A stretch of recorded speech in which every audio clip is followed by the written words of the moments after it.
பெரிஷியர்களை பற்றி பார்க்கலாம். அது சொல்லலைன்னா நான் அதை சொல்லிவிட்டு இதை நாம் கடந்து போகலாம். இல்லை, நாம் பெரிஷியர்களை மட்டும்தான் பார்க்க போகிறோம். ஆமென். இந்த பெரிஷியர்கள் யார், இவர்களுடைய பூர்வீகம் என்ன, இவர்கள் எங்கே இருந்தார்கள் என்பதையெல்லாம் இன்றைக்கு நாம் கற்றுக்கொள்ளப் போகிறோம். ஆபிரகாமனுடைய காலத்துக்கு முன்னாலேயே, அல்லது இஸ்ரவேல் ஜனங்கள் அந்த தேசத்தை சுதந்திரிப்பதற்கு முன்னாலேயே யார் அங்கே வந்துட்டா? பெரிஷியர்கள் அங்கே வந்துட்டாங்க. அவர்கள் வருவதற்கு முன்பதாகவே இவர்கள் எல்லாரும் அந்த இடத்திலே அவர்கள் குடியிருந்தார்கள் என்று அங்கே சொல்லப்பட்டிருக்கிறது. ஆகவே இவர்கள் ஒரு பழங்காலத்திலே, முந்தின காலத்திலேயே கானானை சுதந்திரித்து கானானில் இருந்த மக்கள். இவர்களை குறித்து நாம் பார்க்கும்போது ஆபிரகாமுக்கு ஆண்டவர் பேசும்போது சொன்னார், அந்த 15ஆம் அதிகாரத்தில், இந்த தேசத்தில் இருக்கிற எமோரியர்கள், கானானியர்கள், கிர்காசியர்கள், எபூசியர்கள், ஏவியர்கள், ஏத்தியர்கள், இந்த பெரிஷியர்கள், இவர்களை எல்லாம் நான் அதம் பண்ணுவேன் அப்படின்னு ஆண்டவர் சொல்கிறார். இவர்களை நான் அதம் பண்ணி இந்த தேசத்தை, மக்களை எல்லாம் நான் அதம் பண்ணிவிட்டு இந்த தேசத்தை உன்னுடைய சந்ததிக்கு நான் கொடுப்பேன் அப்படின்னு சொல்லி ஆண்டவர் ஆபிரகாமுக்கு வாக்கு பண்ணினதை நம்ம அங்கே பார்க்குறோம். அப்போ பாருங்கள் அருமையான கர்த்தருடைய பிள்ளைகளே, ஆபிரகாம் கர்த்தருக்கு பலி செலுத்தும் பொழுது ஆண்டவர் ஆபிரகாமுக்கு எதிர்காலத்தை குறித்ததான அநேக விஷயங்களை பேசுகிறார். வருங்காலத்தில் எப்படிப்பட்ட நிகழ்வுகள் நடக்கப் போகிறது, அல்லது உனக்கு நான் எந்த இடத்தை கொடுக்கப் போகிறேன் என்று ஆண்டவர் அவனுக்கு சொன்னதை நாம் அங்கே பார்க்கிறோம். அதாவது தேவனுடைய மக்கள், அல்லது தேவனால் தெரிந்து கொள்ளப்பட்ட மக்கள் தேவனால் நடத்தப்படுகிறார்கள் என்பதற்கு இது ஒரு அடையாளம். இப்போ ஆண்டவர் ஒரு இடத்துக்கு நம்மளை போக சொல்கிறாரு அப்படின்னா நம்ம அந்த இடத்துக்கு போகிறோம். அந்த இடத்துல போய் நம்ம ஊழியம் செய்கிறோம். அந்த இடத்துல என்ன சம்பவிக்க போகிறதுங்கிற ஒரு வெளிப்பாடு ஆண்டவர் நமக்கு கொடுத்து தான் அந்த இடத்துக்கு நம்மை அனுப்புகிறார். இப்போ கானானில் தான் இருக்கிறான் ஆபிரகாம். ஆனால் சொந்த தேசம் அல்ல. கானானில் எப்படி இருக்கிறான் அப்படின்னா, இப்போ அவன் ஒரு வந்தட்டிக்காரனாக இருக்கிறான். ஆனால் ஆண்டவர் சொல்கிறார், இந்த தேசத்தை நான் உனக்கு தருவேன். இங்கே இருக்கக்கூடிய எமோரியர், எபூசியர், கிர்காசியர், ஏவியர், ஏத்தியர், பெரிஷியர், இவர்களை எல்லாம் நான் அதம் பண்ணுவேன் அப்படின்னு சொல்கிறார். அப்போ ஆபிரகாமனுடைய காலத்திலிருந்தே இந்த மக்கள் எப்படி இருந்திருக்கிறார்கள் என்றால், தேவனுக்கு விரோதமாக பாவம் செய்கிறவர்களாகவும் தான் இருந்திருக்கிறார்கள். தேவன் யாரை அதம் பண்ணுவார் என்று சொன்னால், தேவனுடைய பிரமாணத்துக்கு விரோதமாக யார் வாழ்கிறார்களோ, அது கிரியை செய்கிறார்களோ, அவர்களைத்தான் கர்த்தர் என்ன செய்வார்? அதம் பண்ணுவார். நிறைய பேர் யாரும் அவர்களை அழிக்க வேண்டாம், தானாகவே அவர்கள் அழிந்து போவார்கள். சில குடும்பங்களை நீங்கள் பார்த்தீர்கள் என்று சொன்னால், அவர்கள் தானாகவே அழிந்து போகிறார்கள். கொஞ்ச காலத்திலே அவர்கள் இருக்கிற இடம் தெரியாமல் போகிறார்கள். அதற்கு காரணம் என்ன அப்படின்னு கேட்டால், அதற்கு காரணம் அவர்கள் தேவனுக்கு, இந்த உலகத்தை படைத்த தேவனுக்கு விரோதமான காரியங்களை அவர்கள் செய்யும் பொழுது தேவன் அவர்களை நிர்மூலமாக்குகிறார், அல்லது நிர்மூலமாவதற்கு அவர் அனுமதிக்கிறார், அதை விட்டு விடுகிறார். இப்போ உங்களுக்கும் எனக்கும் இருக்கிற ஒரு பாதுகாப்பு, ஒரு ஒரு ப்ரொடெக்ஷன், அல்லது ஒரு தேவனுடைய கிருபை என்பது அவர்களுக்கு நிச்சயது இருக்காது. அவர்கள் அந்த தேவனுடைய பாதுகாப்புக்கும் தேவனுடைய கிருபைக்கும் விட்டு அவர்கள் விலகி போகிறார்கள். ஆனால் தேவனால் தெரிந்து கொள்ளப்பட்ட ஜனத்தையோ அவர், அதில் நம்ம வேதத்தில் நமக்கு நிறைய வசனங்கள் இருக்குது பார்த்தீங்களா? கர்த்தருடைய கண்கள் பூமி எங்கும் உலாவிக் கொண்டு இருக்கிறது. உலகம் முழுவதையும் கர்த்தருடைய கண்கள் பார்த்துக்கிட்டு தான் இருக்குது. ஆனால் இந்த பார்க்குற பார்வையில் 2 விதம் இருக்கிறது. ஒன்று, எல்லாமே ஜனங்களுடைய செயல்களைத்தான் அவர் பார்க்கிறார், என்ன பண்ணுறாங்கங்கிறது தான் அவர் பார்க்குறார். அவர் பார்க்கும்போது ஒன்று நியாய தீர்ப்புக்கு ஏதுவாக அவருடைய கண் பார்க்கிறது, இன்னொன்று பாதுகாக்கும்படியாக அவருடைய கண்கள் பார்க்கிறது. அதனால தான் நீதிமான்கள் மேல் கர்த்தருடைய கண்கள் நோக்கமாக இருக்கிறது. நீதிமான் மேலே எதுக்கு கர்த்தர் நோக்கமாக இருக்கிறார்? அந்த நீதிமானை பாதுகாப்பதற்கும், அந்த நீதிமானை ஆசீர்வதிப்பதற்கும், அந்த நீதிமானை உயர்த்துவதற்கும் ஏதுவாக, அதற்கு ஏதுவாகத்தான் ஆண்டவர் நீதிமானின் மேலே தன்னுடைய கண்களை பதித்து ஆண்டவர் அவர்களை ஆசீர்வதிக்கிறார். அப்போ நம்ம வந்து தேவனுடைய பார்வைக்கு தூரமானவர்கள் அல்ல. ஆபிரகாமோடு கர்த்தர் பேசும்போது சொல்லுகிறார், இவர்கள் அத்தனை பேரையும் நான் என்ன செய்வேன், அதம் பண்ணுவேன் அப்படின்னு அவர் சொல்லிட்டு, ஆபிரகாமினுடைய காலம் முடிந்த பின்பு, ஆபிரகாமினுடைய காலம் முடிந்த பின்பு, ஈசாக்கினுடைய காலம் முடிந்து, அதுக்கப்புறம் யாக்கோபினுடைய காலம் முடிந்து, அவர்கள் 72 பேர் அந்த எகிப்துக்கு போய் எகிப்தில் 430 வருடம் இருந்து, அதற்கு பிறகு 40 வருடம் அவங்க பிரயாணமாய் புறப்பட்டு வந்து, அது வரைக்கும் இந்த பெர்ஷியர்களை தேவன் ஒன்றுமே செய்யலை. நான் இவங்களை அதம் பண்ணுவேன்னு சொன்னார். அப்போமே அவங்களுடைய பாவங்கள்லாம் வந்து கொடுமையாக இருந்தது. தேவ கோபத்துக்கு ஆளாகி இருந்தார்கள். ஆனால் ஆபிரகாமின் காலம் முடிந்து, ஈசாக்கின் காலம் முடிந்து, யாக்கோபினுடைய காலமும் முடிந்து, எகிப்தில் போய் 430 வருடம் இருந்து, 430 வருடம் கழித்து 40 வருடம் அவங்க மட்டுமல்ல, அவன் ஆண்டவருடைய அந்த கோபம் பொங்கி வருகிற வரைக்கும் அவன் மேலே இரக்கமாக இருந்து அவன் மனம் திரும்ப மாட்டானா என்று வெயிட் பண்ணிக்கிட்டு இருக்கிறார். இதுதான் நம்முடைய தேவனுடைய கேரக்டர். இப்போ இந்த இவர்களை குறித்து படிக்கும்போது நம்ம எதையும் குறித்து படிக்கிறோம், தேவனுடைய குணாதிசயங்களை குறித்து நம்ம படிக்கிறோம். ஏன் தேவனுடைய குணாதிசயங்களை குறித்து படிக்கிறோம் அப்படின்னு சொன்னால், தேவனை தேடுகிற மக்களுக்கு அந்த தேவனுடைய குணாதிசயம் நமக்குள்ளே வரணும். அதைப்படியே நம்ம வாழணுங்கிறதுக்காகத்தான் இதை நம்ம ஸ்டடி பண்ணும்போது இதில் இருக்கிற அந்த ஆழமான அர்த்தங்களை புரியும் பொழுது நாம் வந்து இதை தெளிவாக நம்மால் உணர்ந்து கொள்ள முடிகிறது. ஆமென். நாம் எப்படி மாற வேண்டும்? தேவனை போல மாற வேண்டும். தேவனுடைய சுவாபம் நமக்குள்ளே வர வேண்டும். இப்போது ஒருத்தர் நமக்கு தீமை செய்கிறார்கள் என்றால் அந்த தீமைக்கு நம்ம பொறுமையாக இருக்க வேண்டும். உடனே ஆண்டவரே அவர்களுக்கு நடவடிக்கை இடம் அழித்து விடும், அதில் நம்ம வாயில் சொல்லவே கூடாது.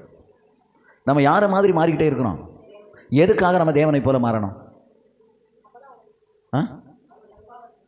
அவருடைய சுவாபம் நமக்கு வரணும், அவரை போல் மாறணும். எதுக்காக இதெல்லாம் நமக்கு செய்யணும்? நம்ம ஏன் மாறணும்? ஏன் நம்ம இருக்கிற மாதிரி நம்ம இருந்துட்டு போனால் என்ன? நித்தியத்துக்கு போகிறதுக்காக மட்டும்தான் இதா? சரி.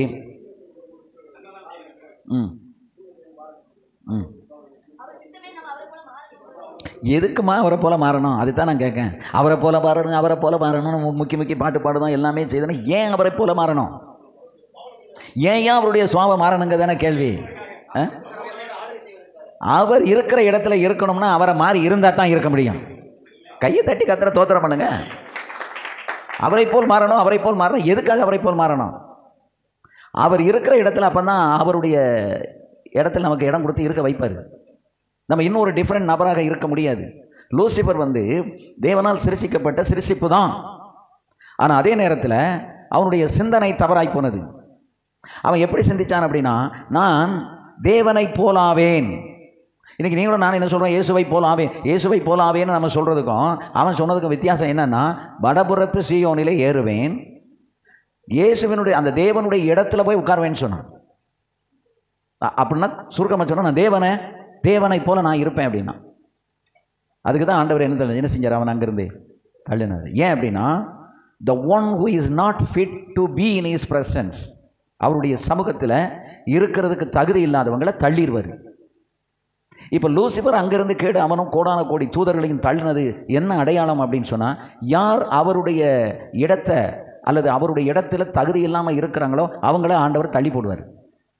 நீங்கள் சபையிலுமே பாருங்கள், சபைக்கு பொருத்தமாக இல்லாதவர்களை சபையிலேருந்து கத்த தள்ளி போடுகிறாரா இல்லையா? ரட்சிக்கப்பட்ட எல்லாரையுமே சபைக்குள்ளே வச்சுக்கிட்டே இருக்காரா? குப்பை கூடம் எல்லாமே இல்லை. ஒரு அனனியா சபையெல்லாம் அகற்றினார் இல்லையா? பணத்தை வரத்துக்கு வாங்கணும்னு நினைத்தவனை கத்தர் என்ன செஞ்சார்? புறம்பாக்கினார்.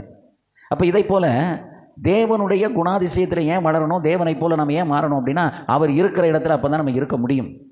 இப்போ இங்கே உலகத்தில் இருக்கும்போது அவரை போல நாம் இருக்க முயற்சித்து மாறிக்கொண்டு வந்தால்தான் அவர் நம்ம கூட இருப்பார். இல்லைன்னா என்ன செய்ய மாட்டார். ஏன் சில நேரங்களில் அல்லது சில இடங்களில் நம்ம தேவனுடைய சமூகம் இல்லை, தேவனுடைய பிரசன்னத்தை நம்மளால் உணர முடியலை அப்படின்னா, அவருக்கு பிரியமில்லாத காரியங்கள், பிரியமில்லாத நபர்கள் இருக்கிற இடத்துல ஒரு நாளும் தேவன் இருக்க மாட்டார். அவர் கிருபை உள்ளவர் தான், அவர் இரக்கம் உள்ளவர் தான், 1000 தலைமுறை மட்டும் இரக்கம் பாராட்டுகிறவர், அதெல்லாம் எந்த மாற்று கருத்தும் கிடையாது. பட் அதே நேரத்தில் இந்த அதாவது தன்னை போல அட்லீஸ்ட் மாறிக்கொண்டிராதபடிக்கு அவர்கள் விருப்பத்துக்கு வாழ்கிறவர்கள் நடுவில் போய் தேவன் உட்கார்ந்துட்டு இருக்க மாட்டார். அதனால தான் இன்றைக்கி சபையில் வந்து பரிசுத்தம் ஏன் தேவை? பரிசுத்தம் இல்லாதவர்களை தேவன் ஏன் சபையிலிருந்து அகற்றி போடுகிறார்? அது ஊழியக்காரனாக இருந்தாலும் சரி, அது விசுவாசியாக இருந்தாலும் சரி. இன்றைக்கி நம்ம தேவனுடைய பிரசன்னத்தை அதிகமாக நம்மால் உணர முடியவில்லை. நம்முடைய ஆராதனைகளிலுமே ஏன் நம்ம உணர முடியலை? சொல்லுங்க பாப்பா, எதனால உணர முடியல?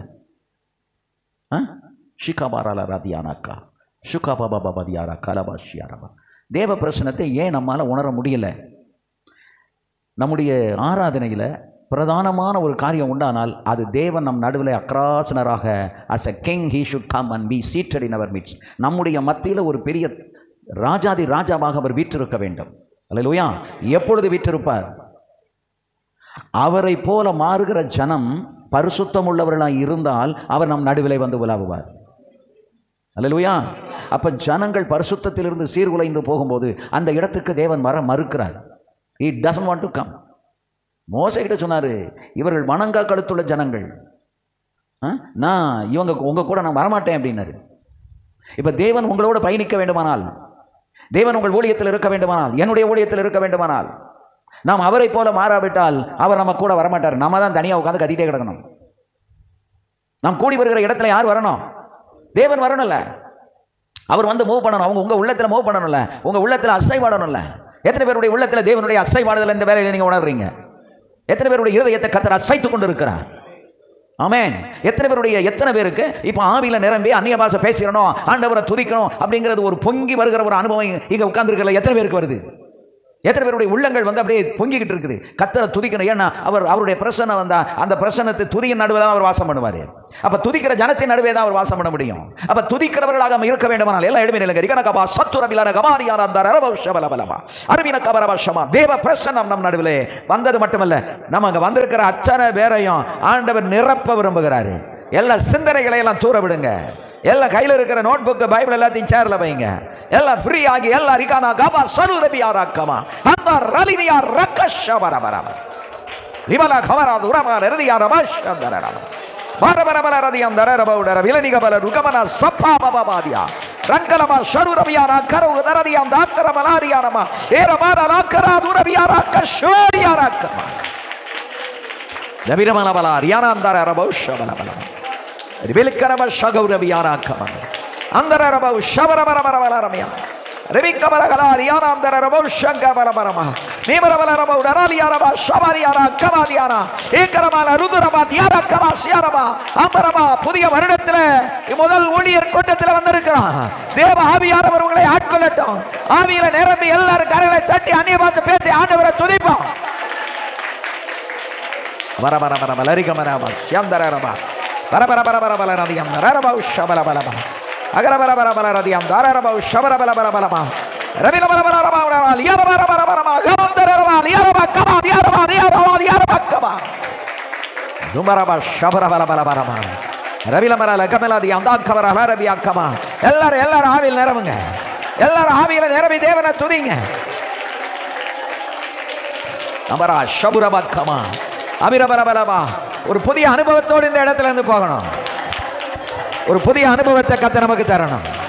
ரம்பல பஷபலராதி யாதாமரகல ரெபியா கமரமா ரந்த ரபரபரம ஷபரக்கபரமா அம்பரபரப ஷபாரியாரா லரபௌடராலியாரா மக்கமா வீலரா டியாரா லரக்கரா கபா சதுரமா லரபௌ ஷபரபரபரமா வமரமன் தரரபௌடராலியாரா மக்கமா சியாரமா அம்பரபலன பௌடராலியாரா பக்க துரமியாரா இம்பரா கமரா சதுரபியாரா கலமன் தரரபௌ ஷபரபா பவினபலபலபலபலரதி அவரபலபலபலரதி அவரபரப ஷபரபரபா பரபரபலபலரபியாவ கமாத்தியானமா ஷபாரியாரமா அம்பரபலரபௌடராலியானமா ஷபாரியாக வீரபலரகௌரா ரியாரமா ஷாரா ரபியார மக்கமரமரமா. தேவன் உங்களை பலப்படுத்துகிறார். வரமரபலரபௌ கமரகமந்தரரபௌ ஷபலபலரமா பவரமனராடியார பலர கந்தரரபௌ டராலிரே ஆரப ஷபாரியாரா மக்கரமன ரபியாரா கமந்தரரா லரபியாரா கமரமா. அந்நிய பாஷை பேச ஒரு பக்தி விருத்தி உங்களுக்கு உண்டாகும். தேவனோடு நாம் நெருங்கி சேருவோம். தடைகள் உடைக்கப்படும். ஊழியத்தின் தடைகள் உடைக்கப்படும். தேவன் நம்மோடு இருக்கிறார் என்கிற உணர்வு நமக்கு உண்டாகும்.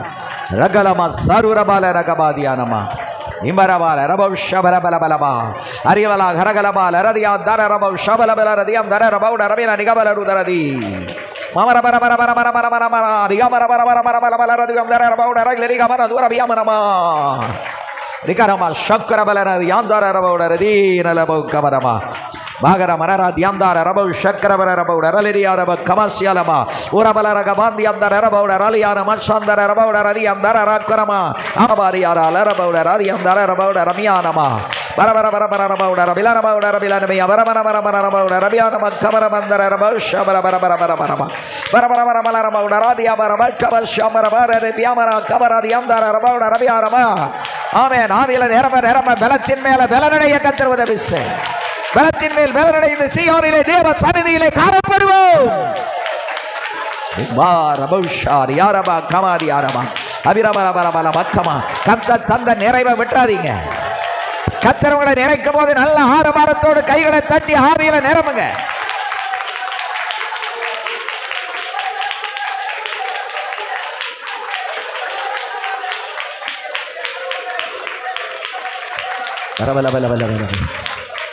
Shabara Bilari Balabara Ragara Bilari the Andaraba Yavala Kamarandara about Alale the Araba Shaba Varabala about Alidi Araba Shakura about Rabilana the Anda Barala Radiada Daraduradi Mamara Ragamana Durabila about Arabilani Kabala Yabara Bandara about Shabara Marabara Diandara Rabo Shakabara Mamara about Arale Rabiara Kamasakura Biara Turamiarama Ambarabala about Araliarama Sabara the Andara about Arabianama Kamasialaba Urabala Rakola Biara Turabia Kamara Sele Biara Turamiara Baba Rakaba Amba Rabala Rakabala Dura the Andara about Shabala Rebia Baramarama Mimarabara Karama Shakura Bilaramo Dara the Andara about Shakaba Diara Rabiara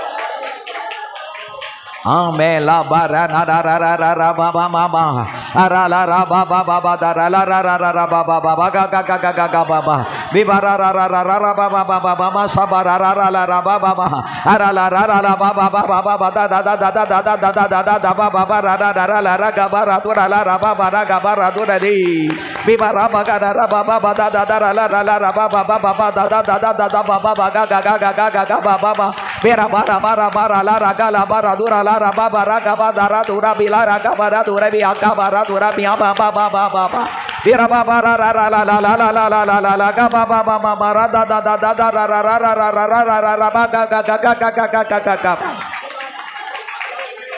Mi Baba Baba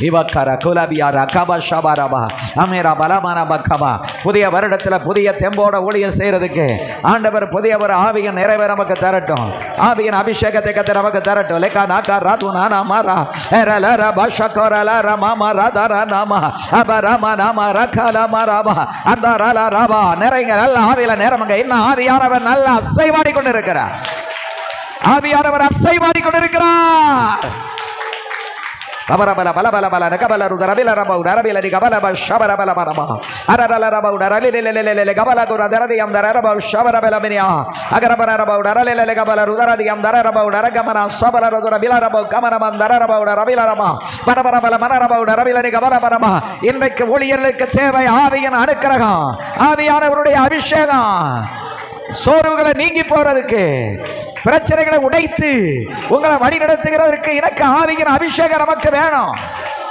ஆவியின் நிறைவு வேணும் நல்ல கரங்களை தட்டி ஆவியில நிரவுங்க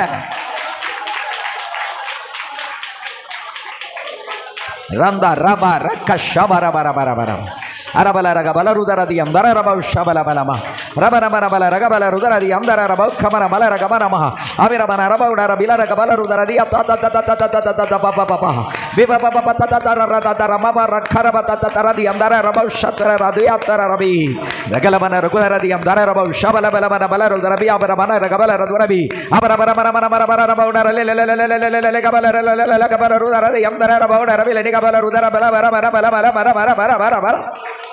Mene Abana Bala Ragamala Rudari Amdaraba Shabala Bella Amdaraba Dalaria Daga Nakarika Pashagara Durabila Radi Amdaraba Rabilamia Aminabala Balaraba Darali Araba Shabala Balaba Ambarabala Kamarama Malaraba Andaraba Pudia Darsanaga Pentacolama Pudia Valamainal Nerapa Padama புதிய கிருபைகளை கர்த்தரிடத்திலிருந்து பெற்றுக்கொள்ளுவோம். ரம்பரப ஷபரபலபலபா ரம்பரபலரப ஷபரபரபரபரபரமா அரில கராத்துன மிலரிகம நம ஷபரபலபா வங்கர பாலர பௌடர பிலரம யாந்தரப கபரம ஷம. ஆவியின் நிறைவை இழந்துடாதீங்க. ஆவியின் நிறைவை இழந்தா அபிஷேகமே போயிடும். ஆவியானவருடைய கிருபை போயிடும். கபரபா ஷபரபரபா ரம்பரபா. நமக்கு விரோதமாக யுத்தம் பண்ணுகிறவர் ஆவியானவர் தான். நமக்கு விரோதமாக எழும்புகிற சக்திகளை மறியடிக்கிறவர் அவர் தான். அந்தரபோ ஷபலபலரபா லக்கரமனமா அரபலர குதரதியம் தாரபோ ஷபலபரபௌடரபியானம கமஸ்யாரமா பீமரபி கரப ஷொக்கர பிலரதி ஆந்தூரபி கரபஸ் ரபில மிரபி ரிபி ரிபி யமரமனரபௌட ரபிலரிகமல ருதரதியம் தரரபௌஷமா பவரமரமரமா. ஆவியில நிரம்ப நிரம்ப இருதயத்தின் பாரங்கள் எல்லாம் நீங்கி போகும்.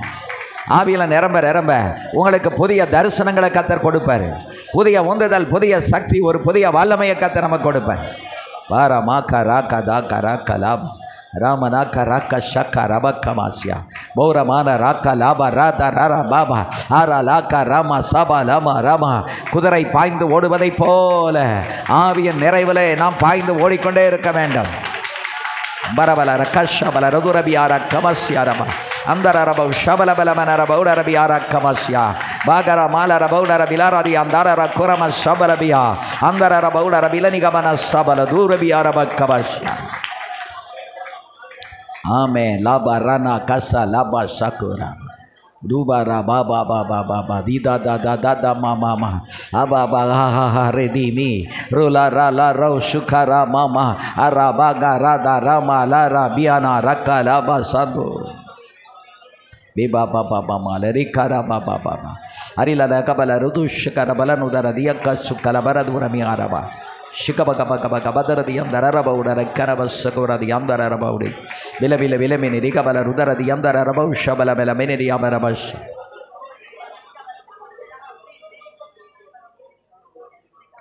பகத்துவ தேவனை தொடர்ந்து பேசுங்க. இயேசுவின் நாமத்தில் பிதாவே, ஆமென். உட்கார்வலர்.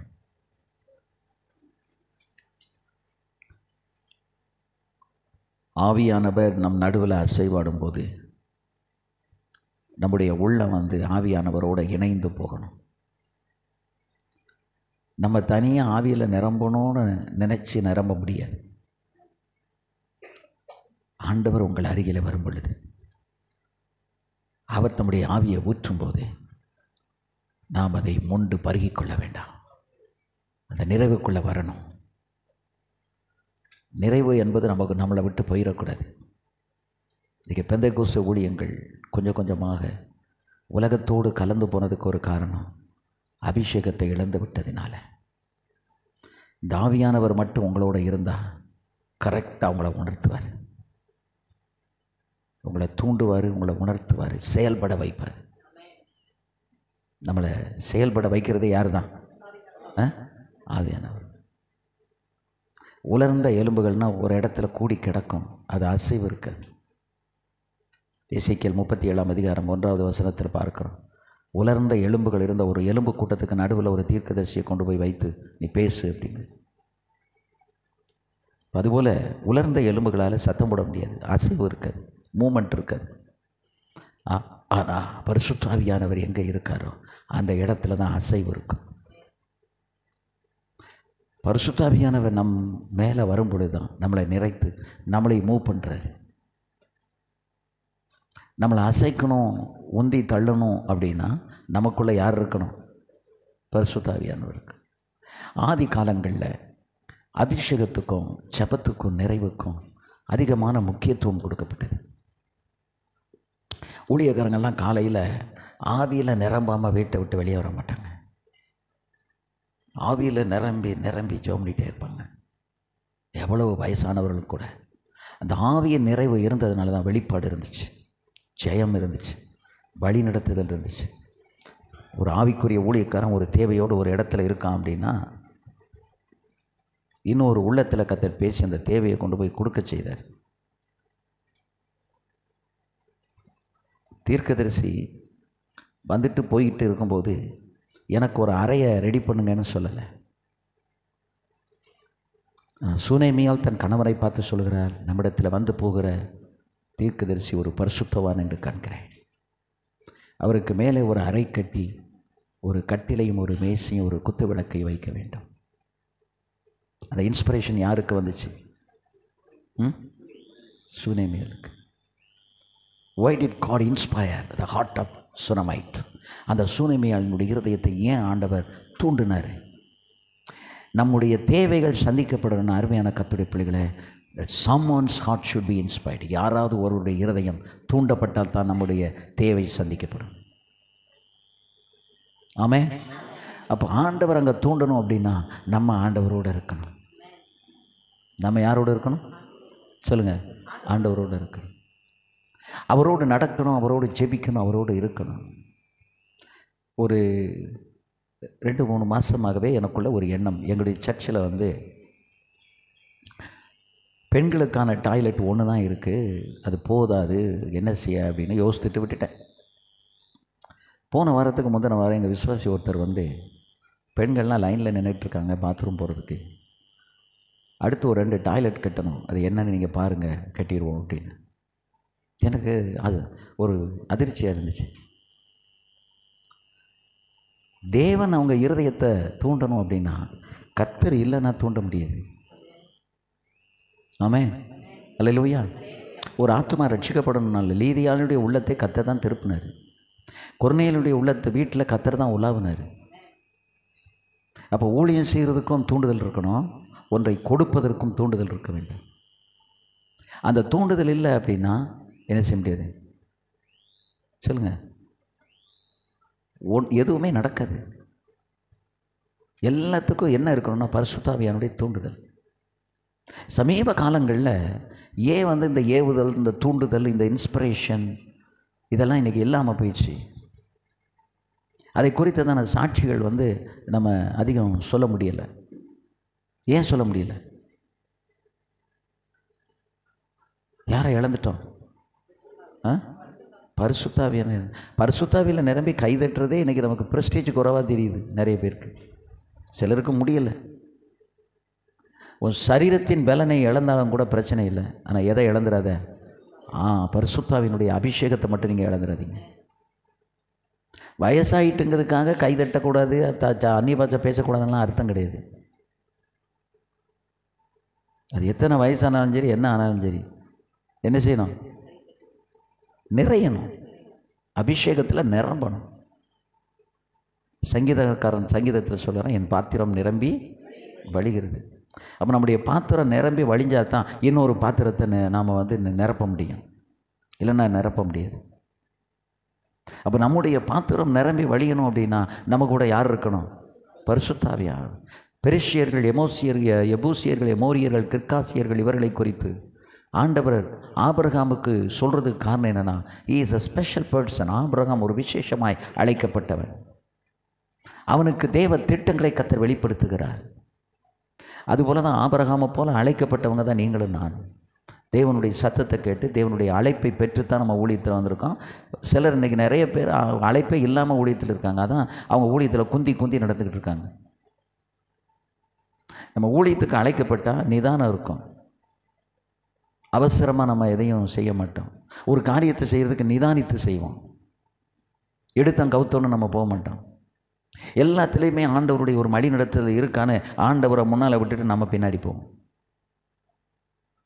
நம்ம முந்திரி கொட்டை மாதிரி முந்தி ஆண்டவருக்கு முன்னால் ஓடணும்னு நம்ம நினைக்க முடியாது, நினைக்கக்கூடாது. அப்படி நினைப்பதினால் நம்ம எதையும் சாதிக்க முடியாது. ஆமென். அல்லேலூயா. அப்போ ஆவியானவருடைய நிறைவு, அந்த வழிநடத்தல், தேவ திட்டங்கள் நமக்கு வெளிப்படணும். ஆபிரகாமுக்கு ஆண்டவர் சொல்லார், இவர்களை நான் அதம் பண்ணுவேன், உனக்கு அந்த தேசத்தை உன் சந்ததிக்கு கொடுப்பேன் அப்படி. இப்போ தேவ திட்டம் சந்ததிக்கு கொடுக்கணும். நான் இவன் அவசரப்பட்டு உடனே எனக்கு கொடுங்கன்னு கேட்டாலும் கிடைக்காது. ஆண்டவர் என்ன திட்டம் பண்ணி வச்சுருக்காரோ அந்த திட்டத்தில் நிற்கணும். அந்த திட்டத்தில் நின்னா தான் அவர் பண்ணி வச்சுருக்கிற அந்த தீர்மானத்தின்படி நமக்கு காரியங்களை கர்த்தர் வாய்க்க செய்வார், இல்லைன்னா வாய்க்க செய்ய மாட்டார். ஊழியத்தில் ஒரு பொறுமையாக நிதானமாக ஆண்டவரை முன்வைத்து, ஆண்டவருடைய சமூகத்தை அல்லது தேவ பிரசனத்தை முன்வைத்து, ஆவியானவரை முன்வைத்து நீங்கள் மெதுவாக நகட்டு இருந்தாலே போதும். ஒன்றும் நடக்கலையே அப்படின்னு நினைக்க வேண்டாம். கர்த்தர் உங்களோடு இருந்தால் ஏற்ற காலத்தில் அதை நடப்பிப்பார். அவருக்கு அந்த நேரம் வரணும்.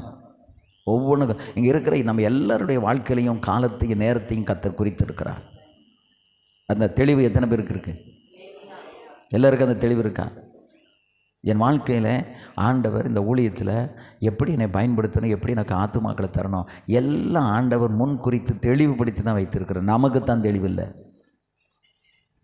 அந்த காலத்தில் இருந்தவங்க அவசரப்படாமலும் அதை இதையும் பண்ணாமலும் நிதானமாக மெதுவாக ஆண்டவர் சொன்னதை மட்டும் செஞ்சுட்டு போனதுக்கு காரணம், தேவன் சொல்லாத எந்த ஒன்றையும் செய்ய அவர்கள் முற்படவில்லை. அதனால் அவங்களுக்கு ஒரு கடன் கிடையாது, ஒரு கஷ்டம் கிடையாது. ஏற்கனவே சாப்பிட்றது கஷ்டம், துணி உடுத்துறது கஷ்டம். அவ்வளவு கஷ்டங்கள் இருந்தாலும் கூட அதை கஷ்டமாக அவர்கள் நினைக்காமல் இருந்தது காரணம் அவர்களுக்குள் இருந்த கர்த்தர், அவர்களுக்கு இருந்த ஆவியானவர். ஆமென், அல்லேலூயா. இந்த உலகத்தில் நம்மளை எதுக்கு வச்சுருக்கா தெரியுமா? To carry Jesus. இயேசுவை சுமந்து கொண்டு போகிறதுக்கு தான், இயேசுவின் நாமத்தை துதிக்கிறதுக்கு தான். இப்போ இந்த இடத்துல நம்ம துதிக்கிறோம் அப்படின்னா இந்த துதியானது அலை அலையாக இந்த கள்ளக்குறிச்சி மாவட்டம் முழுவதும் போகும். எத்தனை கிலோமீட்டர் இருந்தாலும் சரி, இந்த துதியின் சத்தத்தை ஜனங்கள் கேட்டு கர்த்தருக்குள்ளே இழுக்கப்படுவார்கள். அவருடைய வல்லமை அவர்களை இழுத்து கொண்டு வரும். ஆமென். அதனால தான் ஆவியின் நிறைவு நமக்கு வேணும், தேவ திட்டங்களை அறிந்து கொள்வதற்கு. ஷிகா லரு தூ நமசியாலா ஷாபாபாதியானா கமா. இந்த கூட்டத்தில் இந்த 24 இந்த கூட்டத்துக்கு வந்துட்டு போதெல்லாம் உங்கள் வாழ்க்கையில் ஒரு திருப்பு முனை ஏற்பட வேண்டும் என்று நீங்கள் ஜெபிக்க வேண்டும். சும்மா ஏதோ வந்துட்டோம் சாப்பிட்டுட்டு போகிறோம் அப்படிங்கிறதுக்காக அல்ல. இதில் உங்களுக்கு ஒரு திருப்பு முனை வர வேண்டும். உங்கள் வாழ்க்கையில் ஒரு பெரிய மாற்றம் உண்டாக வேண்டும். ஆவியானவருடைய இடைப்பாடு வர வேண்டும். ஆவியினுடைய நிறைவு வர வேண்டும். அபிஷேகத்தின் நிறைவு வரணும். அந்நிய பாஷை சரளமாக பேசணும். பக்தி விருத்தி நமக்குள்ளே உண்டாகணும். அடுத்து நம்ம போய் ஊழியம் செய்கிற இடத்துல போய் நிற்கும் போது இங்கே நாம் நிரம்பி வழிந்த இந்த தேவ வல்லமை நீங்கள் இருக்கிற அந்த கிராமத்தையோ அந்த பட்டணத்தையோ அந்த ஆலயத்தையோ அந்த சுற்றுப்புற ஜனங்களையோ அந்த தெருவில் இருக்கிற மக்களையோ அந்த ஆவியானவர் தொடுபடியாக உங்களுக்குள்ள இருந்த அந்த வல்லமை புறப்பட்டு வெளியே வர வேண்டும். அருமையான கர்த்தருடைய பிள்ளைகளை, அப்படிப்பட்ட ஒரு நிலையில தான் இனி நாம இந்த கூட்டத்துக்கு கூடி வரணும். அந்நிய பாஷை கத்த தந்தா பேசுங்க, யாரும் நிறுத்த வேண்டாம். அவர் தரும்போது தான் பேச முடியும். நீங்களா பேசணும் இப்படி கையை தட்டிக்கிட்டு நம்ம உட்கார்ந்துக்கிட்டே இருக்க வேண்டியதுதான். நிறைவும் வராது, ஒன்றும் வராது. ஆனால் கர்த்தர் உன்னை நிறைக்க தீர்மானிக்கும் பொழுது, உன் மேலே தன் வார்த்தையை அவர் போடும்போது, ஆவியை ஊற்றும்போது, யாருக்கும் யோசிக்க வேண்டாம். கடை நீ பஸ்ஸில் இருந்தாலும் சரி, நீ காரில் இருந்தாலும் சரி, எந்த இடத்துல இருந்தாலும் உனக்குள்ள ஒரு நிறைவை நீ ஃபீல் பண்றியா, உடனே கையை தட்டி கர்த்தரை துதி. அந்த இடத்துல தேவ பிரசன்னம் அங்கே இருக்கிற எல்லாரையும் அது மூடிக்கொள்ளும். ஒரு மனித நிமித்தம் உன் குடும்பம் முழுவதும் ஆசீர்வதிக்கப்படும். ஒரு குடும்பத்தின் நிமித்தம் அந்த ஊழியம் முழுவதும் ஆசீர்வதிக்கப்படும். ஏனென்றால் உனக்குள் இருக்கிறவர் பெரியவர். ரக்கா பாபா ரக்காமா அந்த ரபா ஷபா ரபா, எனக்குள் இருக்கிறவர் பெரியவர் என்கிற எண்ணம் எனக்கே இல்லை அப்படின்னா என்னை எப்படி நிரப்ப முடியும்? நான் எப்படி நிரப்புவேன்?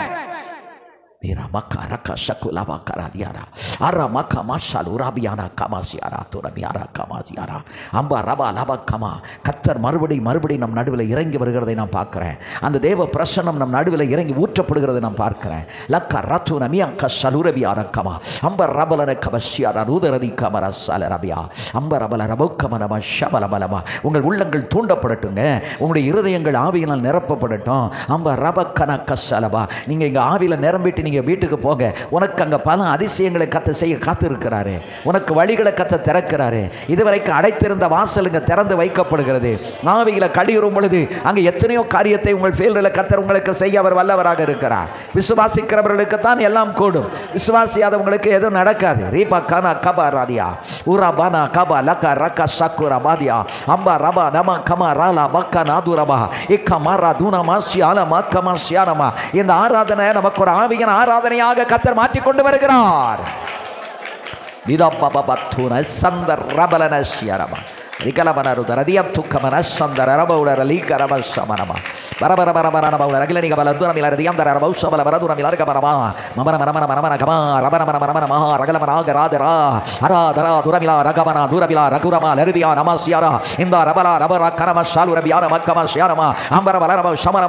ஆவியானவருடைய மழையில எல்லாம் நனையும்படிக்கு எல்லாரும் ஆவியில நிரம்பி செவிங்க, ஆவியில கடி கூர்ந்து செவிங்க. தாப ரகா ருக ஷலா மக ராமா ஈரா லானா மக ரக சதுரபியாரமா.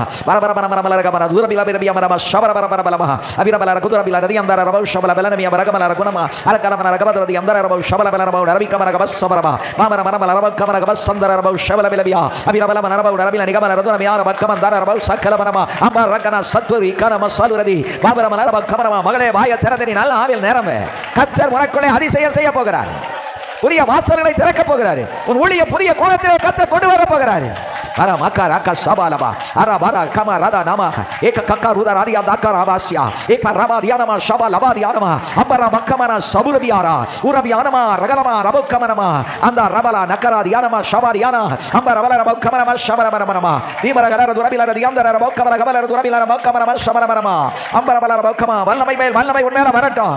ஆவியின் மேல ஆவி உன்மேல இறங்கட்டும். Dakamaradia, Urana Shabardiaraba, Mikarama Shagurabiana Kama, Nambaraba Shagurabiana, Rabiana Kamasia. Amen. Allah Kaya Tatikata doing it. Kaya Tatikata doing it.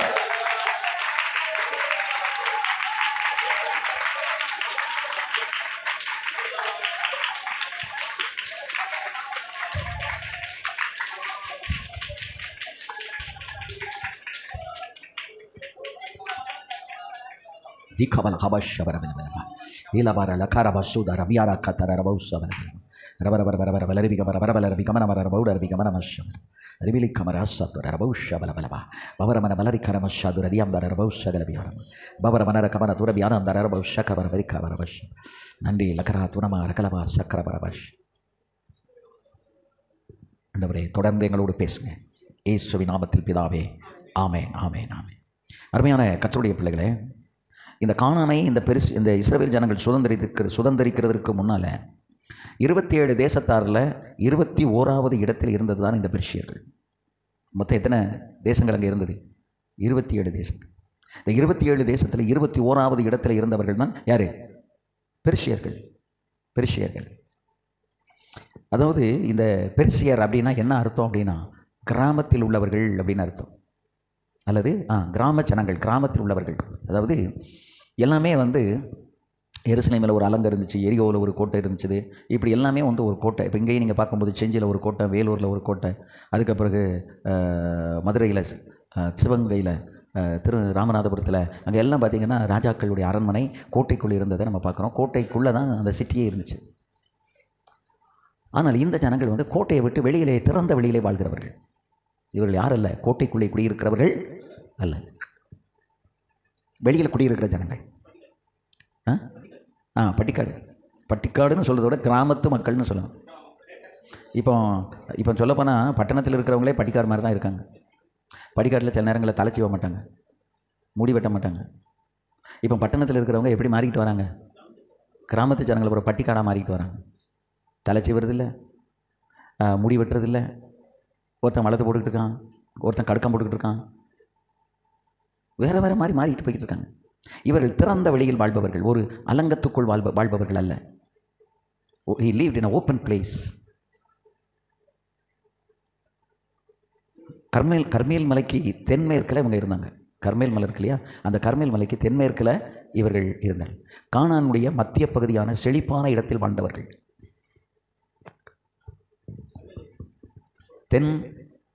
தென்மேற்கில் இவங்க குடியிருந்தாங்க.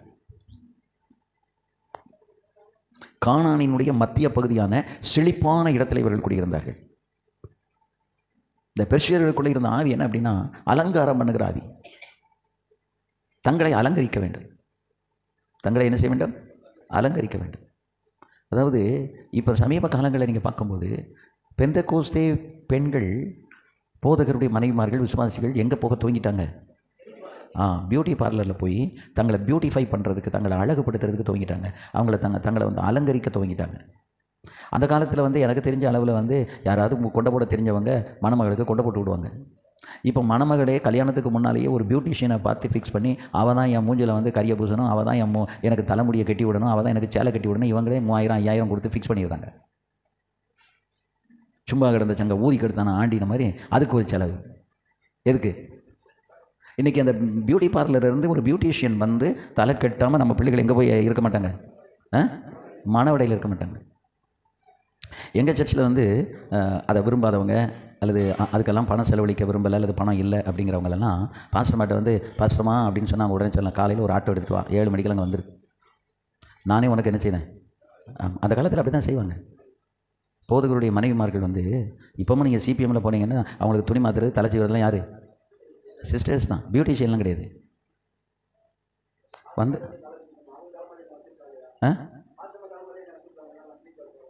எங்கேயும் போ, அவள் பாஸ்டமாக உன்னைய தொட்டான்னா பாசமாக அபிஷேகம் உனக்கு வரும். அவள் பியூட்டிஷியன் தொட்டான்னா அவளுக்குள்ளே என்ன ஆவி இருக்கோ அந்த ஆவி தான் வரும். அவள் தான் உச்சந்தலையிலேருந்து உனக்கு உள்ளங்கால் வரைக்கும் அவன் உன்னை தொட்டுறதால முடி எடுக்கான். அது பைபாஸ் ரோடு போடணுமா, சர்வீஸ் ரோடு போடணுமா, அது எல்லாத்தையும் போட்டு உனக்கு எல்லாமே ஐப்ரோ ப்ளக் பண்ணி உன் முகத்தெல்லாம் 10 தடவை தொட்டி சாணியை பூசின மாதிரி அதை இதெல்லாம் பூசி அதுக்கப்புறம் உன் உடம்புல உனக்கு சேலையும் கட்டி விட்டு உன் உள்ளங்கால் வரைக்கும் எல்லாம் பண்ணி எல்லாத்தையும் செஞ்சு தானே அனுப்புகிறா. இன்னும் சொல்லப்போனால் ஷீ இஸ் அனாயிண்டிங். அழகில் அவளை அப்படியே அபிஷேகம் பண்ண மாதிரி தானே பண்ணுறாங்க. சொல்கிறது உங்களுக்கு புரியுதா? அவ்வளோ அப்படி பண்ணி மூஞ்ச கெடுத்தா தான் அந்த ஒருத்தன் கேட்டான், இன்றைக்கி நீ நல்லா இருக்கிய, நேற்றுக்கு ஏன் நீ எப்படி இருந்த? கல்யாணத்து அன்னைக்கு அவன் இந்த பொண்ணு தானான்னு சந்தேகம் வந்துட்டு அவனுக்கு. தலைச்சீவல் வந்து முகத்தையும் மாற்றிரும் தெரியுமா? தலைச்சீவல் மாற்றிடும். அப்புறம் தேவையில்லாதெல்லாம் பூசி கீசி வைக்கும்போது என்னடா நம்ம பார்த்த பொண்ணு மாதிரி இல்லையே, வேற ஒருத்தி பக்கத்தில் இருக்கானுங்கிற சந்தேகம். அவன் கேட்டான், நேற்றுக்கு நீ இப்படி இல்லையே, என்ன நான் குளிச்சு இன்றைக்கி சுத்தமாக இருக்கேங்க, நேற்றுக்கு இல்லாத சாணியும் பூசிட்டு வந்தேன், இன்றைக்கி அதெல்லாம் இல்லை. இப்போ போன மாதம் நான் ஒரு கல்யாணம் நடத்துகிறேன். அந்த கல்யாணத்தில் அந்த பொண்ணு இருந்த கோலத்துக்கும் மறுநாள் அவங்க ரிலேட்டிவ் வந்து ஒரு விருந்து கொடுத்துருக்காங்க. அந்த விருந்து கொடுக்கும்போது அவங்க விருந்து கொடுத்துட்டு எனக்கு ஃபோன் பண்ணி சொல்கிறாங்க, இன்றைக்கி பார்க்கையில் பொண்ணு நல்லா தான் இருக்கா, நேற்றுக்கு தான் சரியில்லை. நேற்றுக்கு ஏன் சரியில்லை? தலைச்சீவல் சரியில்லை, இந்த மோதிர கட்ட சரியில்லை. ஆனால் இன்றைக்கி அவன் நார்மலாக இருக்கா. நிறைய பேருக்கு பாருங்கள், நீங்கள் நார்மலாக தலைச்சீவி நார்மலாக இருந்தாலே நீங்கள் அழகாக தான் இருப்பீங்க. உங்கள் அழகை வச்சு ஆண்டவர் அழைக்கலை, உங்கள் மேலே வச்ச கிருபையினால தான் கர்த்தர் அழைத்தது. அல்லேலூயா, கிருபையினால தான் அழைக்கிறாரு. ஆண்டவர் வந்து நம்மளை அழைத்ததுக்கு காரணம் நம்மை தெரிந்தெடுத்த அந்த கிருபை. அல்லேலூயா, ஆமென். அப்போ இந்த பெர்ஷியர்களுக்குள்ளே இருந்த ஸ்பிரிட் என்ன அப்படின்னா, தன்னை அலங்காரம் பண்ணுகிற ஆவி. இப்போ நீங்கள் ஹிமாச்சல் பிரதேசத்துக்கு போனால் ஹிமாச்சல் இருக்கிற மக்கள் எல்லாருமே வந்து என்ன செய்வார்கள்? தங்களை அலங்கரிக்கிறதுல ரொம்ப அவர்கள் முக்கியத்துவம் கொடுத்து அதை செய்து கொள்வார்கள். ரொம்ப ரொம்ப தங்களை பியூட்டிஃபை பண்ணிகிட்டே இருப்பாங்க, அழகுபடுத்திக்கிட்டே இருப்பாங்க. இன்றைக்கி இப்போ நம்ம பெந்தகோஸ்டில் வந்து என்ன ஸ்பிரிட்னா, பரிசுத்த ஆவியானவரெல்லாம் போயாச்சு. ஆனால் என்ன ஸ்பிரிட்டு? அலங்கரிக்கிற ஆவி. இங்கே எப்படி இருக்குன்னு எனக்கு தெரியல. எங்கள் இடங்கள்லாம் வந்து அவங்க போய் அந்த பியூட்டி பார்லரில் போய் உட்காந்து அவங்க அலங்கரிக்கிறாங்க. ஆமென், அல்லேலூயா. இப்போ பாஸ்டர் துணி மாற்றும் போதே இந்த பிள்ளை ஒழுங்காக இருந்து கணவனுக்கு பணிவிடை செஞ்சு நல்லா இருப்பா, இவ கொஞ்சம் தெத்து வழியாக இருப்பா, இவ சரியாக கீழ்ப்படிய மாட்டான்னு துணியை மாத்தையிலே சொல்லிடுவாங்க. என்கிட்ட ஒவ்வொரு பெண்ணையும் பார்க்கையில் சொல்லுவாங்க. ஆனால் ஒரு நாள் கேட்டேன், எப்படிம்மா கண்டுபிடிக்கிற, எப்படி அப்படின்னு கேட்டேன். அவள் சேலை தலை செய்யும்போது, சேலை கட்டும்போது தன்னை விட்டு கொடுக்குறதுலேருந்து இவளுக்குள்ள விட்டு கொடுக்குற குணம் இருக்கா, பிடிவாத குணம் இருக்கா. நம்ம இப்படி திருப்பும்போது அவள் இப்படி திருப்புவான். அப்போ அவளுக்குள்ள என்ன குணம் இருக்குது? விட்டு கொடுக்குற ஆவி இல்லை, திருக்கிற ஆவி இருக்குது. புருஷனுமே ஒரு திருக்கு திரிக்குவான். பெண்கள்லாம் திருன்னு முடிக்கிறீங்க. உங்களுக்குள்ள என்ன ஆவி இருக்குது நீங்கள் யோசித்து பாருங்கள். எப்படி சிரிங்கதுங்க, சிரிச்சா 64 நரம்பு மேலே செய்யுது. 64 நரம்பும் என்ன செய்யுது? சீரியஸாகவே பேசிகிட்டு இருக்க முடியுமா? வந்ததுலேருந்து 2.5 மணி நேரம் ஆவியிலே நிரம்பிக்கிட்டு இருக்க முடியுமா? ஆவியிலையும் நிரம்பணும். சிரிக்குங்க, சிரிப்புனவன முத்தி எட்டி பார்க்கறத பாருங்கள். சிரிக்கவும் செய்யணும். ஆவிக்குரியவர்கள் அழகை விடக்கூடாது. நீ அழுது கொண்டே இருக்க கர்த்தர் உன்னை அழைக்கவில்லை. ஆத்துமாக்களுக்காக அழுகும்போது ஆண்டவர் உன்னை சிரிப்பாக்கவும் செய்கிறார். அல்லேலூயா. உன்னை என்ஜாய் பண்ணவும் வைக்கிறாரு கர்த்தர். உன் தேவைகளை சந்தித்து ஆச்சரியப்படுத்துகிறார் ஆண்டவர். அல்லேலூயா. எல்லாமே நடக்கும். ஆவிக்குரிய உலகத்தில் இம்பேலன்ஸாக சமநிலையற்ற நிலையில் எதுவுமே இருக்காது. எல்லாமே ஒரு சமநிலையில் தான் எல்லாமே இருக்கும். ஒரு பேலன்ஸ்டு லைஃப். அப்போ தான் அது சீராக போகும்.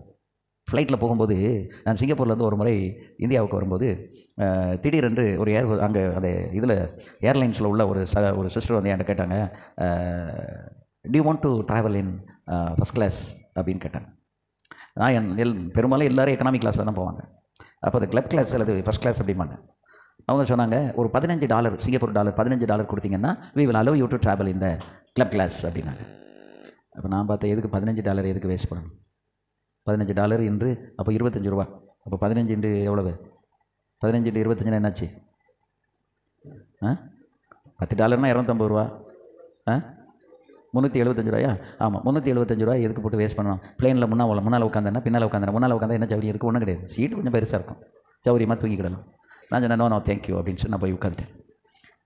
ஃப்ளைட் புறப்படுறதுக்கு நேரம் ஆயிடுச்சு. நேரானவுடனே அவங்க அப்படியே ஒருத்தரையாக அப்படி பார்த்துட்டே வந்தாங்க. வந்துட்டு ஒரு சிலர் அப்படி கூப்பிட்டாங்க, நீங்கள்லாம் அங்கே வாங்க அப்படின்னு கூப்பிட்டு அந்த போர்டிங் பாஸை கொடுங்கன்னு சொல்லிவிட்டு அந்த போர்டிங் பாஸை கையில் வாங்கிட்டு வேறு ஒரு போர்டிங் பாஸ் கொடுத்தாங்க. எக்கனாமிக் கிளாஸில் இருந்தது. அது எக்கனாமிக் கிளாஸ்னால் ஒய் போட்டிருக்கும், ஃபஸ்ட் கிளாஸ்னால் எஃப் போட்டிருக்கும், இல்லைனா கிளப் கிளாஸாக இருந்தால் சி போட்டிருக்கும். அதை வாங்கிக்கிட்டு இதை கொடுத்தாங்க. சொன்னால் why? No no no we are chosen you selected you to travel இந்த ஃபஸ்ட் கிளாஸ் அப்படின்னா. அவங்க பார்ப்பாங்க யார் ரொம்ப டீசெண்டாக இருக்கா, நம்முடைய லிஸ்ட் அவங்ககிட்ட இருக்கும். அப்போ முக்கியமான பிஸ்னஸ் பீப்புள், இது மாதிரி மத போதகர்கள், இவங்களெல்லாம் என்ன செய்வாங்க, சூஸ் பண்ணி அவங்க முன்னால் கொண்டு வந்து உட்கார வச்சாங்க. எதுக்கு அப்படின்னா, விமானத்தில் இப்போ இருக்கிறது எல்லாருமே இப்போ எக்கனாமிக் கிளாஸில் தான் புக் பண்ணியிருக்காங்க. ஃபுல் க்ரௌடு பின்னாடி இருக்குது. இப்போ பிளெயின் முன்னால் போகும், முன்னால் வந்து அங்கே ஒரு 1-2 பேர் தான் உட்காந்துருக்காங்க. அப்போ அந்த முன்னால் வந்து இந்த பிளெயினுடைய சமநிலைக்கு வரணும்னா பின்னால் இருக்கிற மாதிரி என்ன செய்யணும், முன்னாலேயும் இருக்கணும். அப்போ உடனே அவங்க என்ன பண்ணாங்கன்னா, அதை சூஸ் பண்ணி ஒரு 10, அது எத்தனை சீட் இருக்கோ அத்தனை சீட்டுக்கு அவங்களே வாலண்டியராக கொடுத்து நீங்கள்லாம் வந்து இதில் உட்காந்து ட்ராவல் பண்ணுங்கன்னு கொடுத்தாங்க. இந்த பிளெயின் போகிறதே சமநிலையில் இருக்கணும்னா நம்ம வாழ்க்கை ஆகாயத்தில் பிறந்த மாதிரி தான் நம்ம வாழ்க்கையும். கணவன் மனைவி பிள்ளைகள் ஊழியம் எல்லாமே எப்படி இருக்கணும், கைதட்டி கத்திர சோதரம் பண்ணுங்க. இந்த உங்கள் வாழ்க்கையும் ஊழியத்தையும் சமநிலைப்படுத்துகிறவர் யார் தெரியுமா? யார்? அதுதான் பரிசுத்த ஆவியானவர். ஆவியானவர் இல்லை அப்படின்னா என்ன ஆகும் அப்படின்னா, சிலர் வந்து ஊழியம் ஊழியம் ஊழியம் ஊழியன்னு ஊழியத்தையே செஞ்சுட்டு எதை விட்டுருவாங்க, குடும்பத்தை விட்டுருவாங்க. அவள் சாப்பிட்டாளா சாப்பிடலையா, பிள்ளைகள் சாப்பிட்டாங்களா என்ன ஏது ஒன்றும் கவனிக்க மாட்டாங்க. அவங்களுக்கு முக்கியம் எது முக்கியம்? ஊழியம் ஊழியம் ஊழியம். ஒரு காலத்தில் நானும் அப்படி தான் இருந்தேன். அப்படி தான் மனம் திரும்பி மன்னிப்பு கேட்டு சீர்பட்டு சமநிலைப்படுத்தி இன்றைக்கி சமநிலையில் போய்கிட்டு இருக்கோம். அதான் வண்டி ரொம்ப நாளாக ஓடிக்கிட்டு இருக்கு. ஒரு பக்கமாக போனால் அது கூட வண்டி சாஞ்சிடும். அப்போ வாழ்க்கை என்பது முன்னால் கணவன், பின்னால் மனைவி, நடுவில் யார்? பிள்ளைகள். இதோடு சேர்ந்து ஊழியம். ஊழியம் ஒரு பக்கமானால் குடும்பம் இன்னொரு பக்கம். இந்த 2 ரெக்கையில் தான் வந்து ஃபியூவல் டேங்க் இருக்கும். பெட்ரோல் டேங்க் வந்து எதில் இருக்கும்? பிளைனுக்கு இந்த ரெக்கையில் தான் இருக்கும். இந்த 2 ரெக்கை அப்படி நீண்டு இருக்குது பார்த்தீங்களா, அதுக்குள்ளே அதில் தான் என்ஜினும் இருக்கும், அதில் தான் வந்து பெட்ரோல் டேங்க்கும் அதில் தான் இருக்கும். அப்படியானால் இந்த ரெக்கை எதுக்கு அப்படி வச்சுருக்காங்க அப்படின்னா, இந்த பிளெயின் வந்து நல்ல கரெக்டாக போகணும் அப்படின்னா இது 2ம் அப்படி கரெக்டாக மிதந்துக்கிட்டே வரணும். குடும்பம் அப்புறம் என்னது? ஊழியம். இந்த ஊழியம் அதிகமாக போனாலும் கீழே இழுத்துரும். குடும்பத்தில் ரொம்ப ஓவராக அக்கறை காட்டி ஊழியத்தை விட்டாலும் ஊழியம் போயிடும், வாழ்க்கை போயிடும். ஊழியத்தையும் குடும்பத்தையும் எப்படி வைக்கிறோம்? பேலன்ஸ் பண்ணணும், சமமாக வைக்கணும். எவ்வளோ ஊழியத்துக்கு நம்ம நேரம் கொடுக்குறோமோ அந்த சில நேரங்களில் எக்ஸப்ஷனாக கொஞ்சம் குடும்பத்துக்கு அதிக நேரம் கொடுக்க முடியாத சூழல்கள் வரும் ஊழியத்தை நிமித்தம். சில நேரம் குடும்பத்துக்கு அதிக நேரம் கொடுத்துருவோம், ஊழியத்துக்கு கொடுக்க முடியாமல் போயிடும். அதை நம்ம பேலன்ஸ் பண்ணிக்கணும். நம்மளே அதை என்ன செய்யணும்? பேலன்ஸ் பண்ணணும். நீங்கள் பேலன்ஸ் பண்ணாமல் சமநிலை இல்லாமல் உங்களுடைய ஊழியமும் உங்கள் வாழ்க்கையும் ஒன்று போல் போகவே போகாது. அதில் தான் நம்ம சிக்கிக்கிடுவோம். சிலர் ஊழியம் செஞ்சு சிக்கிக்கிடுவாங்க, சிலர் வந்து என்ன பண்ணுவாங்க, குடும்பத்தையே கவனித்து ஊழியத்தில் சிக்கிடுவாங்க. குடும்பத்தை மட்டுமே கவனம் செலுத்தின ஊழியக்காரங்க எனக்கு தெரியும், விசுவாசிகள் எனக்கு தெரியும். அவங்க தன்னுடைய வாழ்க்கையில் சிக்கலை அனுபவிப்பாங்க. சிலர் ஊழியம் மட்டுமே பெருசுன்னு குடும்பத்தை விட்டுருவாங்க, அதுவும் குடும்பத்தில் சிக்கல் வந்துடும். இந்த ரெண்டும் இல்லாமல் ரெண்டும் எப்படி கொண்டு போக வேண்டும்? சமநிலைகளை கொண்டு போக வேண்டும். அப்படி ஒரு சமநிலையில் போச்சுன்னா தான் 2 ஒன்று போல் மிதந்து கொண்டு, 2 பேலன்ஸாக, ஒரு பக்கம் ஊழியம் ஒரு பக்கம் குடும்பம், அது 2 அப்படி ஒன்று போல் போனால் தான் நம்முடைய பயணம், நம்முடைய ஊழியம், நம்முடைய குடும்பம், நம்முடைய பிள்ளைகளின் முன்னேற்றம் எல்லாத்தையும் சீராக நாம் செய்ய முடியும். இதுக்கு உங்களை மிதக்க வைக்கிறவர், சமநிலைப்படுத்தி மிதக்க வைக்கிறவர் தான் உங்களுக்குள்ள இருக்கிற ஆவியானவர். இந்த ஆவியானவர் தான் உங்களை நிரப்பி 2ஐயும் பேலன்ஸ் பண்ணிக்கிட்டே வருவார். அல்லேலூயா. கொஞ்சம் எதில் ஒன்று இம்பேலன்ஸாக போகுதோ, சமநிலை இல்லாமல் போகுதோ, அப்போ ஆவியானவர் உங்கள் உள்ளத்தில் பேசுவார், உணர்த்துவார், ஒரு உணர்த்துதலை கற்றுக் கொடுப்பார். அல்லேலூயா. நீ செய்கிறது சரியில்லை, ரைட் ஆண்டவரே நான் இதை திருத்திக் கொள்கிறேன். எப்பவும் நாம் வந்து திருத்திக் கொள்ளும் வழக்கமுடையவர்களாக இருக்கணும். ஃப்ளெக்சிபிள் ஸ்பிரிட் நமக்கு இருக்கணும். எந்த ஒன்றையுமே நம்ம வந்து விட்டு கொடுத்து அதை மாற்றிக்கொள்ளும் தன்மை உடையவர்களாக இருந்தால் நமக்கு பிரச்சனை இல்லை. நான் பிடிச்ச முயலுக்கு தான் 3 கால் நின்னீங்கன்னா சிக்கல் தான். அது மனைவியாக இருந்தாலும் சரி, அது புருஷனாக இருந்தாலும் சரி, அது பிள்ளைகளாக இருந்தாலும் சரி, என்ன இருக்கணும்? ஃப்ளெக்சிபிலிட்டி இருக்கணும். ஃப்ளெக்சிபிளாக போகணும், விட்டு கொடுத்து வளைந்து. அதுதான் எலாஸ்டிசிட்டி. களிமண்ணை குறித்து பேசும்போது களிமண்ணினாலே ஏன் மனிதனை உருவாக்கினார்? களிமண்ணினுடைய முதல் தன்மை என்னென்னா எலாஸ்டிசிட்டி. ஒரு பிளாஸ்டிக்கை இழுத்தா வர்ற மாதிரி ஒரு களிமண்ணுக்கு வந்து நீண்டு கொடுக்கும் தன்மை உண்டு, வளைந்து கொடுக்கும் தன்மை உண்டு. அதுபோல் தேவனுடைய ஊழியக்காரர்கள், தேவனுடைய பிள்ளைகள் என்ன செய்யணும்? நீண்டு கொடுக்கணும், வளைந்து கொடுக்கணும், விட்டு கொடுக்கணும். அப்படி ஒரு ஃப்ளெக்சிபிலிட்டி நமக்குள்ளே இருந்தால் தான் நம்ம வந்து நம்முடைய காரியங்களை கரெக்டாக செய்ய முடியும். நேர் கோட்டில் இப்போ பாருங்கள், ஒரு உதாரணமாக சொன்னால், இருக்கிறதுலே சுத்தமான தண்ணி எது? இருக்கிறதுல சுத்தமான தண்ணி எது? மழை தண்ணி, தேங்காய் தண்ணி, வேறு ஒரு தண்ணி உங்களுக்கு தெரியலையா? ஊற்று தண்ணீர், வேறு மினரல் வாட்டர். மினரல் வாட்டரை விட சுத்தமான தண்ணி எது? மினரல் வாட்டரை விட சுத்தமான தண்ணி எது தெரியலையா? இளநீரை நீங்கள் ஒரு இளநீர் எடுத்து வெட்டிட்டாங்க, செல்வராஜுக்கு அதை காட்டுவோம், அது சுத்தமாக இருக்கா அப்படின்னு. கண்ணாடி மாதிரி ஒரு தூசி இல்லாமல், ஒரு அழுக்கு இல்லாமல், எந்த பழுதும் இல்லாமல் தூய்மையான தண்ணீர் எது தெரியுமா? காருக்கு பேட்டரிக்கு ஊற்றுறோம்ல, அந்த டிஸ்டில் வாட்டர் தான். ஆனால் அந்த தூய்மையான தண்ணீரை என்ன செய்ய முடியாது? குடிக்க முடியாது. அது பேட்டரிக்கு தான் ஊற்றலாம், ஆனால் அதை என்ன செய்ய முடியாது? குடிக்க முடியாது. அந்த தண்ணி நீங்கள் குடிச்சு பாருங்கள், குடிக்க முடியுமா? குடிக்க முடியாது. ஏன்னா அந்த தண்ணியில் வந்து இருக்கிற அழுக்கு கொஞ்சம் இருந்தால் தான் டேஸ்ட்டாக இருக்கும். இந்த மினரல் வாட்டர் இப்போ குடிக்கிறாங்கல்ல பாட்டிலில், இந்த மினரல் வாட்டர் தொடர்ந்து நீங்கள் குடிச்சிட்டே வந்தீங்கன்னா கிட்னி வந்து அவுட் ஆகிடும். அது நம்ம வந்து ரொம்ப சுத்தம், ரொம்ப அது அந்த மினரல் வாட்டர் கையில் ஒரு பாட்டில் அப்படி வச்சுருந்தா நம்ம அதை பெரிய ஸ்டாண்டர்டுன்னு நினைக்கிறாங்க. ஆனால் ஊழியக்காரங்க எப்போவுமே ஒரு பிஸ்லரி பாட்டில் என்ன செய்வாங்கன்னா ஒரு அக்வாஃபினாவை கையில் வச்சுடுவாங்க. ஏன்? அந்த அந்த அந்த பிஸ்லரி பாட்டில் வச்சுருந்தா நம்ம ரொம்ப ஹை ஸ்டேட்டஸில் இருக்கணும், ஒரு மண்ணும் கிடையாது. அந்த தண்ணியை குடிக்க குடிக்க என்ன ஆகும் தெரியுமா? உங்கள் கிட்னி ஃபில்டர்லாம் சொல்லி முடிஞ்சிடும். நான் ஒரு நாளைக்கு கிட்னியை பற்றி சொல்கிறேன். அது எத்தனை ஆயிரம் ஃபில்டர்ஸ் இருக்குது. எதில்? ஐயா எனக்கு அது நான் இன்னும் அந்த ஆராய்ச்சிக்குள்ளே போகலை. இப்படி எனக்கு ஒரே ஒரு விஷயம் தெரியும். என்னென்னா, எனக்கு ஒரு டாக்டர் சொன்னார், please do not drink this mineral water. இந்த தண்ணியை நீங்கள் குடிக்காதீங்க பாஸ்டர் அப்படின்னு.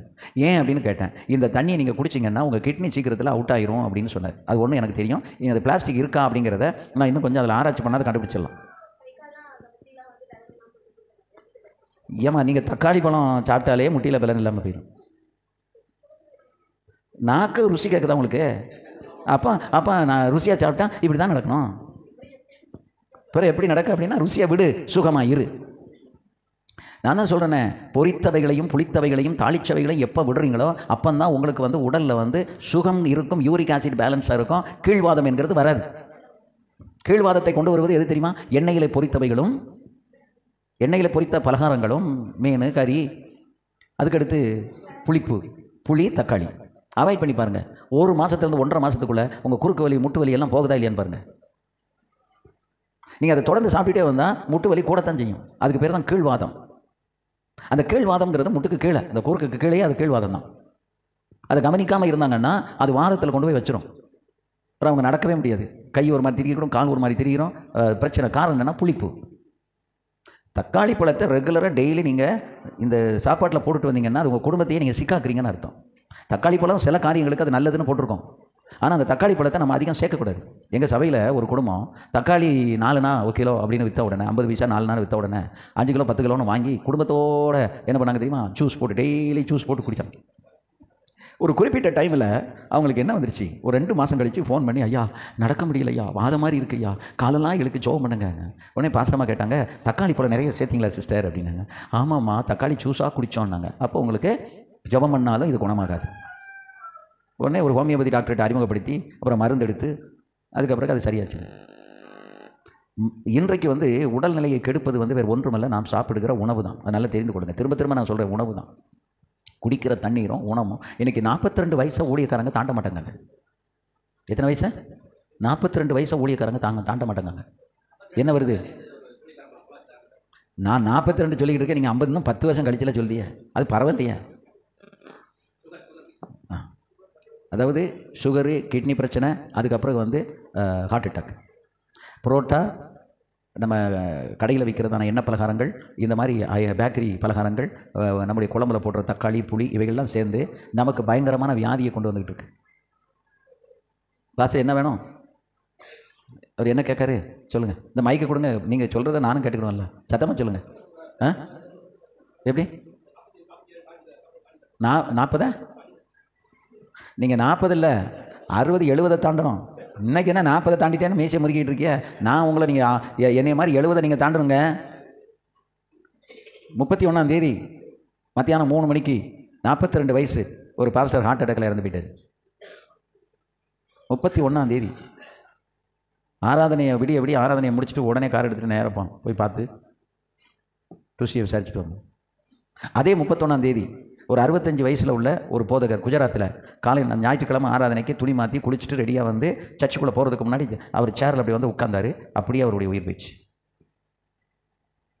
இது மாதிரி நிறைய போதகர்கள் இப்போ 30-40 தாண்ட மாட்டேன்றாங்க. ஏன் அப்படின்னா அவங்க எல்லா பாசஸ் மீட்டிங்லேயும் இப்போ என்ன போடுறாங்க? சிக்கன் பிரியாணி. கல்யாணத்தில் என்னது? சிக்கன் பிரியாணி. எல்லா இடத்துலையும் எப்படி? 75% ஃபுட்டு, 25% வேறு ரீசன்ஸ் இருக்குது. ஆனால் 75% நமக்கு இந்த மாதிரி ஹார்ட் அட்டாக் வந்து கிட்னி வந்து கண் அஃபெக்ட் ஆகி இப்படியெல்லாம் நிறைய பிரச்சனைகள், நரம்பு மண்டலம், தசை மண்டலம் இவைகளெல்லாம் பாதிக்கப்படுவதற்கு காரணம் 75% இது. நீங்கள் மருந்தே எடுத்தாலும் அந்த மருந்து உங்களுக்கு இப்போ ஹோமியோபதி மருந்து எடுத்தால் நீங்கள் வந்து காஃபி குடிக்கக்கூடாதுன்னு ஏன் சொல்கிறாங்க? இந்த காஃபி குடிக்கும்போது ஹோமியோபதி மருந்தினுடைய வீரியம் வந்து குறையும். எனக்கு காஃபியை விட முடியாது, குடிச்சு தொலை, கூட ஒரு 2 மாதத்துக்கு எடு. டாக்டரால் தான் சொல்ல முடியும். டாக்டர்கிட்ட சரியான வீட்டில் வந்து நீ குடிச்சிங்கன்னா டாக்டர் எந்த கண்டாரு? போன மே மாதம் எனக்கு பிளட் செக்அப் பண்ணும்போது யூரிக் ஆசிட் கூடிட்டு, அப்போ எனக்கு செக் பண்ண டாக்டர் சொன்னார், பாசியா நீங்கள் வந்து பொரித்தது புளித்தது தாளித்தது எல்லாத்தையும் விடுங்க அப்படின்னாரு. நான் ஸ்ட்ரிக்டாக மே ஜூன் 2 மாதம் நான் எடுக்கலை, இது வரைக்கும் எடுக்கலை. ரொம்ப ரேராக ஏதாவது எடுப்பேன், மற்றபடி எடுக்க மாட்டேன். எனக்கு முட்டு வலி, காரில் இருந்து இறங்க முடியாது. ஒரு ஆள் டோரை பிடிச்சி தம் கட்டி தான் நான் இறங்கணும். அதோட அப்படி தான் இறங்கிட்டு இருந்தேன். இப்போ நானாக இறங்குறேன்ல, 10 மாடி நான் ஏறிக்கிட்டு இருந்தேன். எங்கள் வீட்டில் 1 மாடி ஏற முடியல, நரிச்சுன்னு முட்டில் குத்தும். அவர் சொன்னபடி ஸ்ட்ரிக்டாக இருந்தேன். எனக்கு இப்போ எல்லாம் கிளியர் ஆகிடுச்சு, மருந்தே சாப்பிடல. ஏன் கூடவே அந்த விசுவாசிக்காக தான் நான் கூட்டிகிட்டு போனேன். துபாயிலேருந்து வந்திருந்தாரு, நான் கூட்டிகிட்டு போனேன். நேற்றுக்கு அவர் எனக்கு ஃபோன் பண்ணி காலையில் சொல்லார், எனக்கு பழையபடிக்கு முட்டு குறுக்கெல்லாம் உடையுது வலிக்குதுன்னாரு. அதனால நீங்கள் அந்த மருந்தெல்லாம் அதை நான் சாப்பிட்டேன். இப்போ நீங்கள் சாப்பாட்டில் கரெக்டாக இருக்கீங்கன்னா, இடையிடையே நான் சாப்பிட்றேன். இடையிடையே சாப்பிட்றோம்னா அதான் சாப்பிடுதாம்னு அர்த்தம். நீங்கள் எங்கே போனாலும் என்ன செஞ்சாலும் சரி, இதை மாற்றாமல் முடியாது பிரதர், இதை முதல்ல ஸ்டாப் பண்ணுங்கள், இன்றைக்கே அதை ஸ்டாப் பண்ணுங்கள் அப்படின்னு சொல்லி அப்போ வியாதிக்கு காரணம் இப்போ வந்து எது சொல்லுங்கள்? உணவு. ஊழியக்காரனுடைய சரீரம் வந்து ஆரோக்கியமாக இருக்க வேண்டியது மிக மிக அவசியம். இல்லை நீ காலத்துக்கு முன்னால் போனீங்கன்னா அங்கேயும் போய் கத்தருக்கு கணக்கு கொடுக்கணும். ஏன்னா உன்னை ஆண்டவர் தெரிந்தெடுத்தவர், உன்னை கொண்டு சில திட்டங்களை நிறைவேற்ற வேண்டும் என்று கத்தர் வைத்திருப்பார். அந்த திட்டங்களை முழுவதும் நீங்கள் நிறைவேற்றின பிறகு தான் உங்களை எடுக்கணும்னு ஆண்டவர் திட்டம் பண்ணி வச்சிருப்பார்.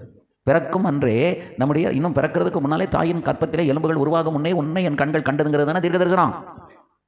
அப்போ அதுக்கு முன்னாலே கண்டவர். இப்போ ஆபிரகாமுக்கு பெரிசியர்களின் அழிவை குறித்து வெளிப்படுத்தின தேவன் உங்களையும் என்னையும் குறித்து தேவ திட்டங்களை நிறைய வச்சிருக்கிறாரு. ஏன் அது இன்றைக்கி நமக்கு உணர முடியல அப்படின்னா, அபிஷேகம் இல்லை, ஆவி இல்லை, அனல் இல்லை, ஒன்றும் கிடையாது. நல்ல பரிசுத்தவர்கள் ஐக்கியம் கிடையாது. கேள்வி பண்ணதவன் கிண்டல் பண்ணதவன் பரியாசக்காரனோட போய் கை ஒருத்துக்கிட்டு சிரிச்சுக்கிட்டு டீ கடையில் போய் டீயை குடிச்சிட்டு வடையை தின்னுட்டு உட்காந்துட்டு இருக்கீங்க. பயபக்தி எனக்கு எங்கே பார்க்க முடியுது? ஊழியத்தை பயபக்தி இல்லாமல் செய்தால் நீங்கள் ஆண்டவருடைய மகிமையை காண முடியுமா? தேவனுடைய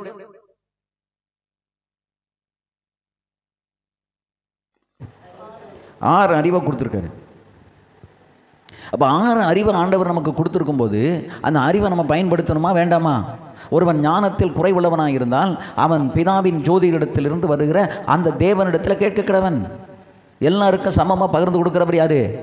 படித்தவன், படியாதவன், முட்டாளு, அறிவாளி, தத்துவ ஞானி, விஞ்ஞானி, எவனாக இருந்தாலும் சரி, அறிவு 6 இருக்குது. முட்டாள்தனமாக ஒரு காரியம் செய்யணுன்னாலும் கூட அவன் எதை பயன்படுத்தணும்? அறிவை பயன்படுத்தணும். அப்போ தான் அவன் முட்டாளாக இருக்க முடியும். இல்லைன்னா முட்டாள்னு பேர் வாங்க முடியாது.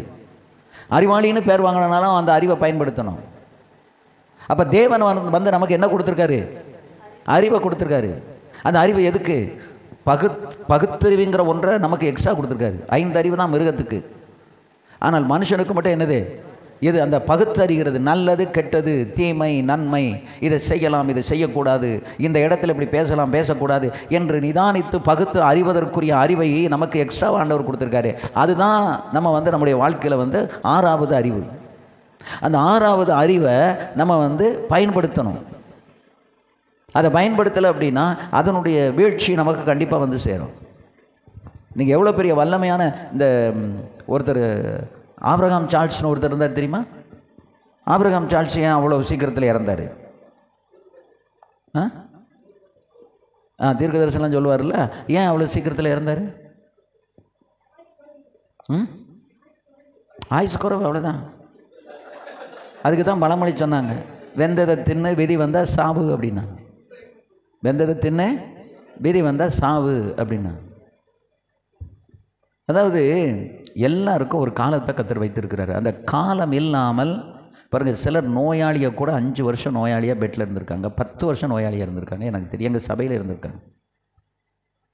அவ்வளவு நோயாளியாக இருந்து இந்த அம்மா இன்றைக்கி செத்து போவாங்க, நாளைக்கு செத்து போவாங்கன்னு எல்லாம் எதிர்பார்த்துக்கிட்டு இருக்கல, அது கிழங்கு மாதிரி இருந்துக்கிட்டே இருக்கும். ஏன் தெரியுமா? கத்த நியமித்த காலத்துக்கு முந்தி யாரும் போகிறதுக்கு நமக்கு உரிமை இல்லை. அதுபோல் நம்முடைய சரீரத்தை மிஸ்யூஸ் பண்ணுறதுக்கு நமக்கு உரிமை கிடையாது. என்றைக்கு நீங்கள் ரட்சிக்கப்பட்டீங்களோ, என்றைக்கு ஆண்டவர் இரத்தத்தினால நீங்கள் கிரயமாய் கொல்லப்பட்டீர்களோ, அன்றிலிருந்து உங்களுக்கு உங்கள் சரீரத்தை, உங்கள் மைண்டை, உங்கள் புத்தியை யூஸ் பண்ணுறதுக்கு உரிமை கிடையாது. A to Z எல்லாத்தையும் நம்ம யார்கிட்ட கேட்டு செய்யணும்? ஆண்டவர்கிட்ட கேட்டு செய்யணும்.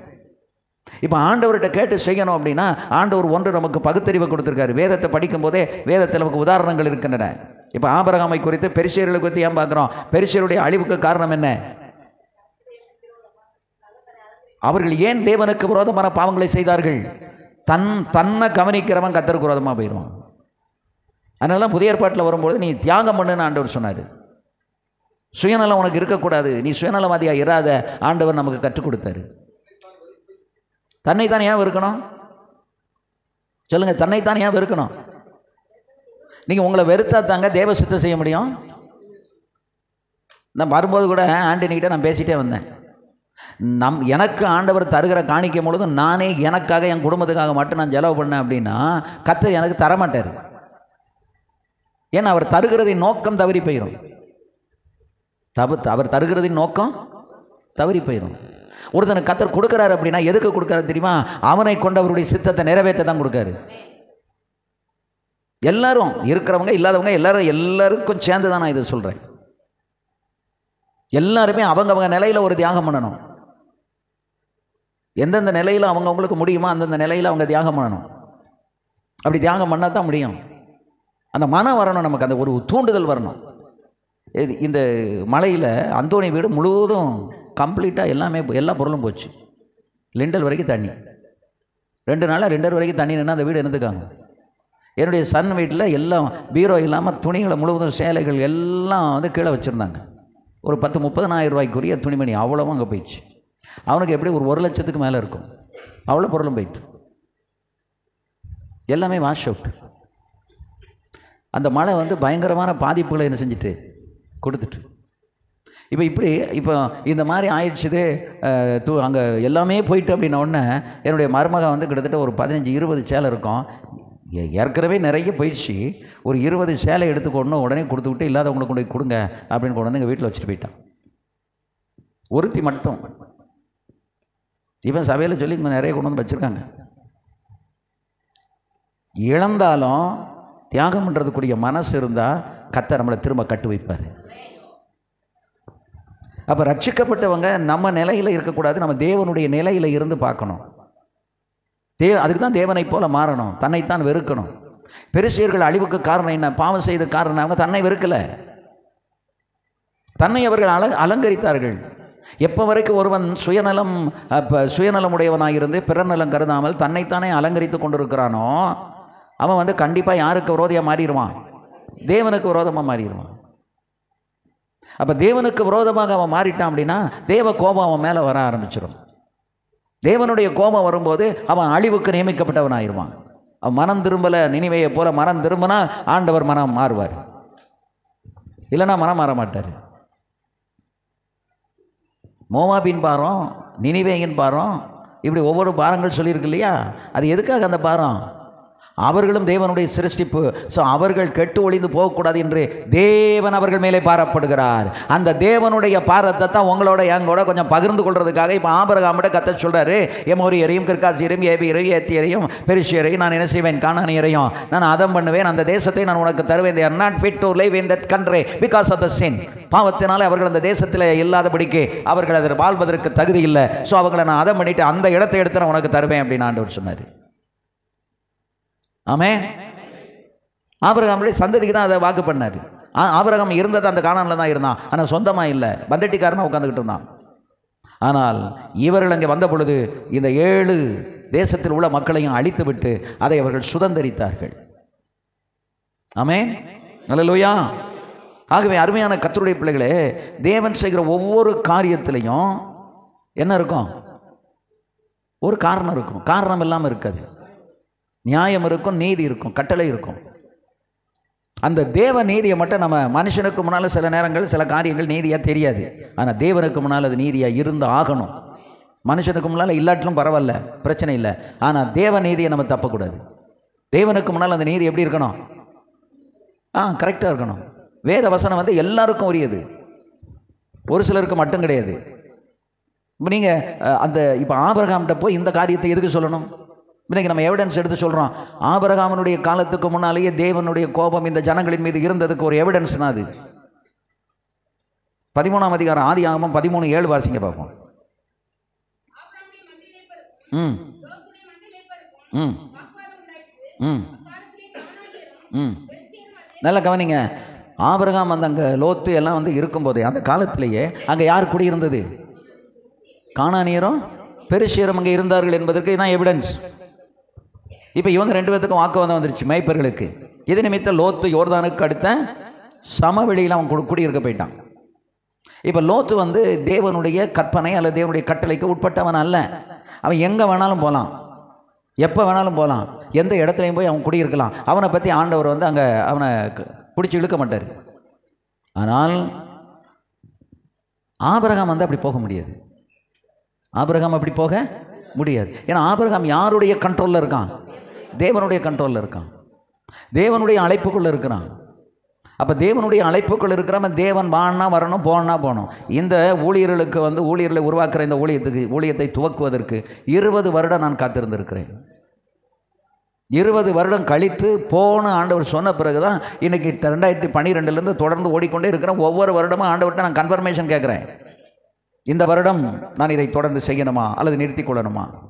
எனக்கு வருடம் வைராக்கியத்தையும் பலத்தையும் வாய்ப்பையும் வசதிகளையும் அதிகமாக தான் தர்றாரே ஒழிய நிறுத்துவதற்கான அடையாளம் ஒன்றுமே இல்லை. இப்போ தமிழ்நாடுக்குள்ளே 14 இடங்களில் போய்கிட்டு இருக்கோம். போன மாதம் நானும் பாஸ்டமாவும் பாம்பேக்கு போயிருந்தோம். அங்கே 2 சர்ச்சில் 3 நாள் கன்வென்ஷன். அந்த கன்வென்ஷன் முடிந்த பிறகு அவங்க கேட்டாங்க, ஒரு நாள் ஊழியர் மீட்டிங் வைக்கலாமா? நாங்கள் தாராளம் வைங்க, அது ரொம்ப முக்கியம். அப்போ பகலில் வைங்க. ஞாயிற்றுக்கிழமையோட ஒரு கன்வென்ஷன் முடியுது, திங்கக்கிழமை அடுத்த கன்வென்ஷன் ஆரம்பிக்குது. ஆனால் டே டைமில் ஃப்ரீயாக தானே இருக்குது. காலையில் நீங்கள் 10 மணிக்கு வைங்க. போனோம்.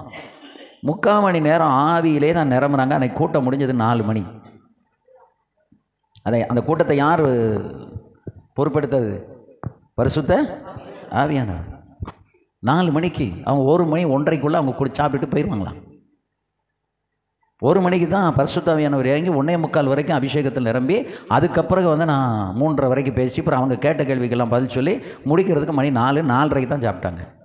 சாப்பிட்டுக்கிட்டு இருக்கும்போது நீங்கள் மாதம் வந்து எங்களுக்கு இது மாதிரி உபதேசம் பண்ண முடியுமான்னு கேட்டாங்க. மாதம் வர்றது கொஞ்சம் கஷ்டம், உங்களுக்கும் கஷ்டம் எனக்கும் கஷ்டம். ஏன்னா ஒரு மாதத்துக்கு கிட்டத்தட்ட 15,000 ரூபா டிக்கெட் ஆகும். அதனால் 2 மாதத்துக்கு ஒரு தடவை என்ன செய்யலாம்? நான் ரெடியாக இருக்கேன், எனக்கு ஒன்றும் பிரச்சனை இல்லை. ஆனால் நீங்கள் ரெடியானு பாருங்கள். 2 மாதத்துக்கு ஒரு முறை இப்போ வைக்கலாம். ஒரு டேட்டை சொல்லியிருக்கேன், கன்ஃபார்ம் பண்ணுறேன்னு சொல்லியிருக்காங்க. அப்போ ஊழியம் கூடத்தான் செய்தே ஊழியம் குறையலை. ஊழியம் கூடத்தான் செய்யுமே ஒழிய உங்களுக்கு ஊழியம் 2024 குறையாது. அதிகமாக தான் நீங்கள் ஊழியம் செய்யணும். அறிவையும் பயன்படுத்துங்க, ஞானத்தையும் பயன்படுத்துங்க, பரிசுத்த ஆவியானுடைய வழிநடத்ததையும் பயன்படுத்துங்க. சோம்பேறித்தனமாக உட்காந்துக்கிட்டு சாப்பிட்டுட்டு பொங்கிக்கிட்டு நம்ம பொரிச்சுக்கிட்டு சாப்பிட்டுக்கிட்டு இருந்தோம்னா யூஸ்லெஸ்ஸாக போயிடுவோம். நமக்குள்ள அழைப்பு இருக்குது, அபிஷேகம் இருக்குது, கிருபை இருக்குது. அல்லேலூயா. பாஸ்டர் உழைக்கிற ஓடி ஊழியம் செய்கிற மாதிரி யாரும் ஊழியம் செய்யணும்? பாஸ்டருடைய மனைவி மாறும் ஊழியம் செய்யணும். நான் வீட்டில் விசுவாசிகள் வீட்டில் இருக்கிற பெண்களையே வந்து நான் வந்து முடுக்கிக்கிட்டு இருக்கேன். உனக்கு என்ன தாளந்து இருக்குது? பலகாரம் போட தெரியுமா? உன் வீட்டில் 4 பலகாரம் போட்டு இந்த இடத்துல 4 பலகாரம் கிடைக்குதான்னு சொன்னால் 4 பேர் உன் வீட்டில் வந்து வாங்குவாங்க. வியாபாரம் எனக்கு தாளந்து இருக்கா? 10 சேலையை வாங்கி வை, பெண்களுடைய துணிமணிகளை வாங்கி வை, உன் வீட்டு தேடி வந்து வாங்கிட்டு போவாங்க. நீ அதை உன் நேரத்தை நீ காசாக்கு, பணமாக்கு. உன் திறமையை உன் தாளந்துகளை நீ யூஸ் பண்ணு. கர்த்தர் கொடுத்த தாளந்துகளை புதைத்து வைத்தவனை இருக்கிறதையும் பிடுங்கிட்டார் ஆண்டவர். உனக்கு என்ன அறிவு இருக்குது? அந்த அறிவை நீ பயன்படுத்து. எதையுமே நம்ம தேவ ராஜ்யத்தில் வீணடிக்கக்கூடாது, அதை பயன்படுத்த வேண்டும். அப்போ தான் இந்த 2024 நம்ம தப்பி போக முடியும். காலம் மிக மிக மோசமாக கொடிய காலம் வரப்போகுது. பட்டினியும் பசியும். இலங்கை இல்லாமல் போக போகுது, நியூசிலாண்டு இல்லாமல் போக போகுது. சீக்கிரத்தில் சென்னை பட்டணமே தண்ணியில் மூழ்கிருங்காங்க. இந்த குளோபல் வார்மிங், உலகம் வெப்பநிலை அடைவதனால பனிப்பிரதேசங்கள் இருக்கிற அந்த பனிக்கட்டிகள் உருகி பயங்கரமான வெள்ளங்கள் பெருக்கெடுத்து வந்து, அது மட்டும் இல்லை, இப்போ மழை பெஞ்சுன்னா எப்படி பெய்யுது? அரை மணி நேரம் தான் மழை பெய்யுது.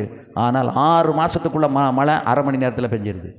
அதனுடைய விளைவு தான் திருநெல்வேலி, தூத்துக்குடி, ராமநாதபுரம் அவ்வளோ பெரிய சேதம்.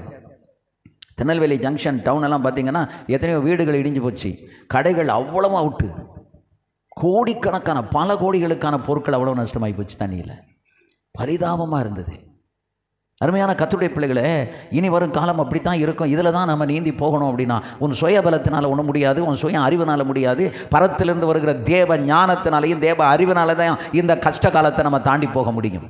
அதை உற்சாகப்படுத்தி உங்களுக்கு சொல்கிறதுக்கு தான் கர்த்தர் அவ்வளோ தூரத்துலேருந்து என்னை இங்கே அனுப்பிக்கிட்டே இருக்கார் மாதம். அல்லேலூயா. நான் நேரம் போகாமல் இங்கே வரல. எனக்கு நிறைய ஊழியங்கள் அங்கங்கே கேட்டுக்கிட்டே இருக்கிறாங்க. ஒவ்வொரு இடங்களுக்கும். ஜார்க்கண்டில் நீங்கள் வாங்கங்கிறாங்க, இன்னும் நார்த் இந்தியாவுக்கு கொஞ்சம் பீகாருக்கு நீங்கள் வாங்கங்க. எனக்கு இப்போ இங்கே நிறைய ஆண்டவர் தந்திருக்காரு. முதல்ல இந்த ஊழியத்தை நான் முடிச்சுக்கிடுறேன். அருமையான கர்த்தருடைய பிள்ளைகளை, காலத்தையும் நேரத்தையும் நம்ம வீணடிக்கக்கூடாது. அதுபோல் உங்கள் திறமைகளை வீணடிக்காதீங்க. உனக்கு ஜெபிக்க முடியுமா ஜெபி, வேத வாசிக்கத்தமே வேதவாசி, ஒரு காரியத்தை செய்ய முடியுமா செய், உன்னால் என்ன செய்ய முடியுமோ அதை செய். உன் நேரத்தையும் காலத்தையும் வீணடிக்காதே.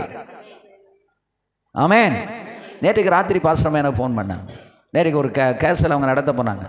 7 நாளும் 7 இடத்துல, ஒவ்வொரு நாளும் புதன்கிழமை தவிர மற்ற எல்லா நாட்களும் ஒவ்வொரு இடங்களில் என்னென்ன இடங்களில் மீட்டிங்னு சொல்லி நேற்றுக்கு 25 பேர் அந்த குடும்பம் புதுசாக கூப்பிட்டு வச்சுருக்காங்க. அவங்க போய் அந்த 25 பேருக்கும் சுவிசேஷத்தை சொல்லிவிட்டு ஜெபம் பண்ணிட்டு ராத்திரி வீடு வந்து சேர்ந்தாங்க. இன்றைக்கு அவங்களுக்கு காலையில் தாய்மார் கூட்டம், சாயங்காலம் அவங்களுக்கு மீட்டிங் இருக்குது. நான் சொன்னேன், நீ என்னை மாதிரி ஓவராக பிஸி ஆகிட்டு இதுக்கடையில் பைபிள் காலேஜில் போய் டீச் பண்ணணும். எனக்கு போன திங்கக்கிழமை ஃப்ரீ. அந்த போன திங்கக்கிழமை பைபிள் காலேஜில் போய் பாஸ்டல் கேரன் கவுன்சிலிங் போய் எடுத்துகிட்டு வந்தேன். இனி அடுத்து எனக்கு எப்போ டைம் இருக்கோ உடனே இல்லைன்னா ஜூம்லையாவது உட்காந்து எடுத்து அந்த பாடத்தை முடிக்கணும். எதையுமே நம்ம வந்து வேண்டான்னு சொல்லக்கூடாது. எந்த கத்தர் தந்த ஊழியம் அத்தனை நம்ம செய்துக்கிட்டே இருக்கணும். அப்படி ஒன்று இல்லை என்றால் முழங்கால நின்று கத்தரை தேடிக்கொண்டு இருக்க வேண்டுமா, ஆவியில் நிரம்பிக் கொண்டு இருக்க வேண்டும். அப்போ தான் அந்த அபிஷேகம் உங்களை விட்டு போகாது. ஆவியும் அபிஷேகத்தை இழந்த ஊழியக்காரனால இனி வருங்காலங்களில் நிலை நிற்க முடியாது. ஆவி அபிஷேகத்தில் யார் நிரம்பி இருக்கிறாங்களோ அவங்க தான் இந்த காலத்தை கடந்து செல்ல முடியும், இல்லைன்னா கடந்து செல்ல முடியாது. ஆமென். இன்றைக்கி ஊழியக்காரங்களாம் நினச்சிட்டு இருக்காங்க, ஆவியில் நிரம்ப அந்நிய பாஷை பேசாமல் சும்மா அப்படியே நம்ம மிதந்துக்கிட்டு அப்படி பயிரெலாம் நினைக்காங்க. முடியாது. ஒரு நேரம் வரும்போது உன்னுடைய பலன் அங்கே உனக்கு ஒன்றும் உதவாது. உனக்குள்ள பரத்திலிருந்து வருகிற அந்த பலன் தான் உன்னை தாங்கி அந்த பக்கத்துக்கு கொண்டு போய் செல்லும். ஆகாப்பினுடைய ரதத்தை முந்தி ஓடணுமா, ஆவியானவர் உன் மேலே அமரணும், அவருடைய கை உன் மேலே அமரணும். அவர் உன்னை கையில் எடுத்தார், ஆனால் ஆகாப்பினுடைய ரதத்துக்கு முந்தி ஓட உனக்கு கர்த்தர் பலன் தருவார். ஆமென். அல்லேலூயா. அந்த பலன் இன்றைக்கு ஆவிக்குரியவர்கள் நடுவில் வேண்டுமென்றால் நாம் ஆவியில் நிரம்பி ஜெபிக்கணும். உணவுல கட்டுப்பாடாக இருக்கணும். உணவுல வாயை கட்டணும். நீ வாயை கட்டினா பேச்சு குறையும், உணவுலையும் சரியான மாற்றங்கள் வரும், உடல் நிலையில் தேறிடுவோம். நம்ம சரீரத்தில் பலன் இருந்தால் தான் நின்று பிரசங்கம் பண்ண முடியும், நின்று ஜனங்களுக்கு ஊழியம் செய்ய முடியும். ஆசாரியருடைய அந்த ஆசரிப்பு கூடாரத்தில் உட்கார்றதுக்கு சேர் கிடையாது, நாற்காலி கிடையாது. எல்லா பொருளும் ஆண்டவர் செய்தார். ஆனால் ஆசரிப்பு கூடாரத்தில் எது கிடையாது? ஒரு நாற்காலி கிடையாது. ஏன்? ஆசாரியன் உள்ளே பிரவேசித்து விட்டான் என்றால் முடிகிற வரைக்கும் அவன் நின்று ஊழியம் செய்ய வேண்டும். அதுதான் உங்களுக்கும் எனக்கும் உள்ளதான பிரின்சிபல், அதுதான் அந்த கொள்கை. அப்போ நாம் வந்து நம்மளால் முடிந்த அளவுக்கு நாம் ஓடி நம்மளால் முடிந்த ஊழியத்தை நாம் செய்ய வேண்டும். அப்படி ஊழியத்தில் நீங்கள் ஓட ஓட உங்களை கர்த்தர் பயன்படுத்தணுங்க. அதுதான் முக்கியம். சும்மா ஓடிக்கிட்டு இருந்து பிரயோஜனம் கிடையாது. நீங்கள் போய் இடத்துல ஒரு வீட்டில் ஜெபம் பண்ணுறீங்க, லிக்காமா ரியானா சலுர பீக்கான ஹமாதியானமா, உன் மேலே ஆவியானவர் இறங்கி உன் வாயில் வருகிற வார்த்தை நீ ஜெபிக்கிற ஜெபத்தை கையை நீட்டும் போது அந்த காலத்தின் ஈன வல்லமைகள் அந்த இடத்த குடும்பத்தை விடுவிக்க வேண்டும். சைவர கட்டுகள் உடைய வேண்டாம், பிசாசின் கட்டுகள் உடைய வேண்டாம். நீயும் நானும் ஒரு சாதாரண மனிதர்கள், ஆனால் அசாதாரணமான காரியத்தை கத்து செய்வதற்கு காரணம் என்ன? ஆவியானவருடைய கிரியை, தேவ வல்லமை. ரிகாரா கூராகா லிகாமா ரூதராதியா அப்பா ரக்கரா சருரபியா ரக்கபாஸ் நிரம கரஹல பலாதியாம் தாரர பௌலர பீகவரமா அந்தரர பௌஷவல பரபரமா இக்கமா ஹிரியரமா சந்துரபியாரமா கமாசியாலமா அம்பரமா. மனிதர் உன்னை பயன்படுத்தவ, தேவன் உன்னை பயன்படுத்த வேண்டும். நீ தேவ கரத்தில் விட வேண்டும். தேவ கரவன் மேல வந்து அமர வேண்டும். உன் வாயோடு இருந்து நான் பேசுவேன் என்று ஏசாயாவுக்கு எரேமியாவுக்கு எசேக்கியேலுக்கு சொன்னது போல, மகனே மகனே உன் வாயோடு இருந்து என் கர்த்தர் பேச வேண்டும். The Lord must speak through your mouth. நீ அடிக்கடி அந்நிய பாஷை பேசி கர்த்தரை துதித்துக் கொண்டிருந்தா கெட்ட வார்த்தை பேச முடியாது, வீண் வார்த்தை பேச முடியாது, பரியாச வார்த்தை பேச முடியாது. தீமா ரகலமா ஷபர் அதியாம் தார ரபவ் கமனமா. உனக்குள்ள இறங்குற அந்த அபிஷேகம் உன்னை ஒரு மாற்றம், உன்னை மாற்றி ஒரு பெரிய மாற்றத்தை உனக்குள்ள கொடுக்கும். இதுவரைக்கும் நான் காலத்தையும் நேரத்தையும் வீணடிச்சிட்டேனே ஆண்டவரே, இனி நான் அப்படி அல்ல, என்னை பிரயோஜனப்படுத்தும் என்று கமிட் பண்ணுகிற ஆண்களையும் பெண்களை கர்த்தர் உபயோகப்படுத்துவார். காபா காரா லக்கா ராஷியாரா ஊராபகானா ரதியானமா கமாசியாரபா அந்த ரபல ரக்கமா ஷபரபலபல தியாந்தர ரபவுடிக்கபா இம்ப ரக்கமா ஷக்கமா சியாரமா. உன்னை கர்த்தர் நிறைக்கும் பொழுது, உன்னை கர்த்தர் தொடும் பொழுது, நீ விட்டு கொடுத்து ஆவியில நிறைக்க இல்லை என்றால் நீ நினைக்கும் போது ஆவியில நிரம்ப முடியாது. மகளே மகனே, நீ ஆவியில நினைக்கும் போது நிரம்ப முடியாது. அவர் உன்னை தொடும் போது நீ ஆவியில நிரம்ப வேண்டாம். அவர் உன்னை நிறைக்கும் போது உன் பாத்திரம் நிரம்பி வழிய வேண்டாம். அவர் உன் வாயோடு இருந்து பேசும்போது வாயை திறந்து பேசுறோம். அந்நிய பாஷை பேசுகிற வாயோடு கர்த்தர் இருப்பாரு. அபிஷேகத்தில் நிரம்பின வாயோடு கர்த்தர் இருப்பாரு. லிகா ரபா லிகா Naga சூலபாத bada diara amba raba nama raga nama diana uriana siara karaba shaba rabala raba kamara gaba shandara raba ambe raba நம்ம ஒரு ஆவிக்குரிய கூட்டம் ஆவியின் வல்லமையை உலகத்துக்கு வெளிப்படுத்துகிற கூட்டம் அபிஷேகத்தால நிரம்பி ஜெபிக்கிறவர் கூட்டம் Kikarama kara kashiaka urakana sabalaka iramara rada rara rababa imakara kala kaba siarama kama அந்த ரரா பக்கனாமா உங்களை எத்தனை பேர் ஒரு வித்தியாசமான நபரா போகணும்னு விரும்புறீங்க ஆவியில நேரம் நீங்க ஜெபம் பண்ணுங்க உங்களை யாரும் உற்சாகப்படுத்தணும்னு அவசியம் கிடையாது உங்க இருதயம் கர்த்தரோடு இருக்குமானால் அவர் உண்மையிலே ஊற்றப்படுவார் Namara karaba shaurbiaraba ambarala rekaraba shabaraba ugara milaradi andara raba shabaraba abirabala ragabala rasiaraba urabela rekara durabila rediarama எல்லாரும் அப்படியே எழும்பி நில்லுங்க எல்லாரும் எழும்பி நின்னு தேவனை துதிங்க திக திக திக திக திகரபா அரபல பல பல ரகாடியாரா குரமல கப ஷபரபா அமர கபர ஷபல ரதியாரபா உங்க ரபல பல கபர ரதியாரபா அமரபா ஓ யாரபா உள்ள ஆவியில நிரம்புங்க பா பா பா பா வாழ்க்கையில் ஒரு திருப்புமுனை ஊழியத்தில் திருப்புமுனை உன் தேவைகளுக்கு அநேகர் உன்னை தேடி கொண்டு வந்து உன் வீட்டில் கொடுப்பார்கள் பபரபல பல ஷபரபல பரப கரபலரி கபலரு ஷபரபல பரதியா அவிரபல கபலரு தரதி அந்தா பரபலரா ஷபரபல அம்பரபல ரப கபராதி அந்தா ரப ரப யாதக்கமஸ் இக்கபரதி அந்தா ரப ஷபரபல அம்பரபல ரப ரப கபல சந்துரரா தீமர கலபரதி அந்தா ரப கமரமா இங்க பல ஷகுரபி ரம்பர பாஷபரதி அந்தா ரப கமரமா ஆமென் ஆமென் ஆமென் ஆமென் ஆமென் அபா ரபா பாபா ஓரி கானா மாமா ரகா ஏக மகா ராதா உலா பாலா லாலா லாலா லாலா பாபா ஏரா பாகா நாரா ராரா பா ஓஷா பாபா காமா ராதி ஆனா அபா ரபா ரகா லாமா ரபா உனக்கு பலன் இருக்கிறவனுக்கு கரிய தட்டி எவ்வளவு பலன் இருக்கோ கை தட்டி ஆவியில நிரம்பு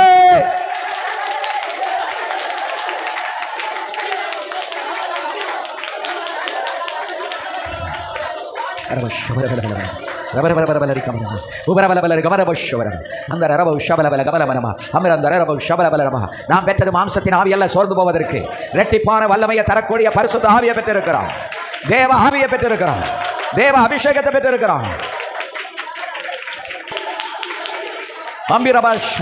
உன்னை அபிஷேகம் பண்ணவே கர்த்தர் கொண்டு வந்திருக்கிறார் தன் ஆவியை உனக்குள் வைக்கவே கர்த்தர் கொண்டு வந்திருக்கிறார் உன்னுடைய ஆணல் குறையாம இருக்கணும் உன்னுடைய தீவிரம் குறையாம இருக்கிறதுக்காக கர்த்தர் உன்னை கொண்டு வந்திருக்கிறார் பாபாரா கமரா ஷியாரபா அரிரபா கமஷ் துமரா பலகமரி ரியாரமஷ் பகபாரா தாரா மாஷா பாரா ஆமே ராகா ராமா நாரா ரியாரா ஏலா பாரா ராதுராலா ரபியாரா கமசியாலா அம்பா ரபா ஷபாரியாரா மம்பரா பால ரபியாரா கமசியே புரபியாக்கோ ரியாரோ ரியாக்கோ ரியாக்கோ ரியாக்கோ நிவிரமலாக மரந்தார ரபௌஷபலமி ரிமின விரபி அவரப கவஷந்தரரப அம்பலபலரப உடரலி கரப ஷமாரியாரம அம்பரபரப உடரலி ரியாரப கமரந்தரரப உடரபி அவரப ரபலபரப ரபலபலபரபரபரபரபரபல ரிகபலபரபரபி அவரபலப அம்பரபலரப உடரபி லரபி யாரப அந்நிய பாஷை பேச பேச ஆண்டவர் உன்னை பலப்படுத்துகிறார் உன் சரீரத்தின் வேதனைகளை கர்த்தர் மாற்றுகிறார் நோயின் கூறுகளை கர்த்தர் முறிக்கிறார் உன் பலவீனத்தை கர்த்தர் மாற்றுகிறார் உன்னை குணமாக்குகிறார் உன் தரிசனம் புதுப்பிக்கப்படுகிறது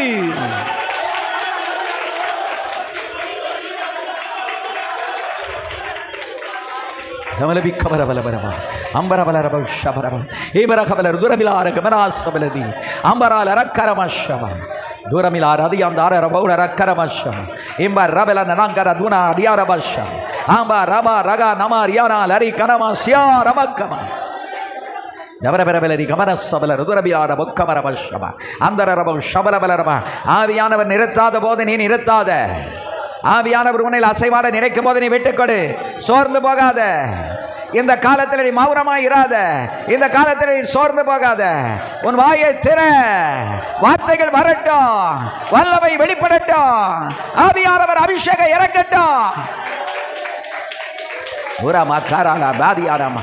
ஆமென் உன்னையே நீ திறப்படுத்து உன்னையே நீ பலப்படுத்து லபா ரபா கனா மாரா தாரா பாலா அந்த Raaga Laura உஷுலா ராதியா ஊராபாலா நகபாரா Dera மிகராலா ரக்கமானா Salah ராதியா ஏமரா comma ஷியாரபா Amba Rafah லக்கனமா ஷியாரியாரபா ஊராபாலா ரகபராதி அந்தார ரபௌ ஷபலபலபலபா அமிரபல ரகமா லரதுரமால Rati அந்தார ரபௌ ஷபக்கப கபாலியா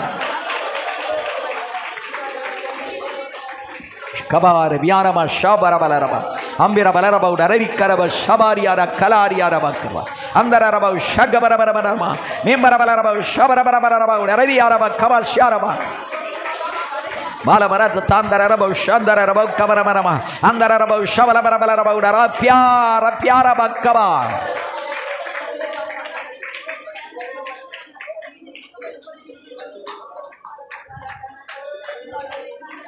Degramara Rashiandara Kamara Habalarian Kamasian Dundara Radiatuna Nikaraba Sundara Bodi Bikamanamasham Rangala Verdi Amdarabo Shabarabala Bikamanama Amirabal Arabokara Abahan Darabo Shalarabiaraba Amirabalabo Kamaramashandara Rabiara Imbarabala Kamara the Amdarabo Sabalabanama Andarabo Raliaraba Kamadi Amdarabo Shagarabanama Ekarabanabo Raliaraba Kamasianama Ambaraba Karama Shabariana Rabiara Bakaba Ha Baba Baba Baba Baba Yumiri Abarabala Ragala Diamarandara Rabosha Barabarabia Barabalabala Yakabara Durabilla Kamaramashala Rabia Barabala Kabaramasha Babaramana Rabauda Lidia Rabakamandara Rabauda Lia Rabasa Balarabia Andara Rabosha Balarabia Barabara Durabia Kamaragamasya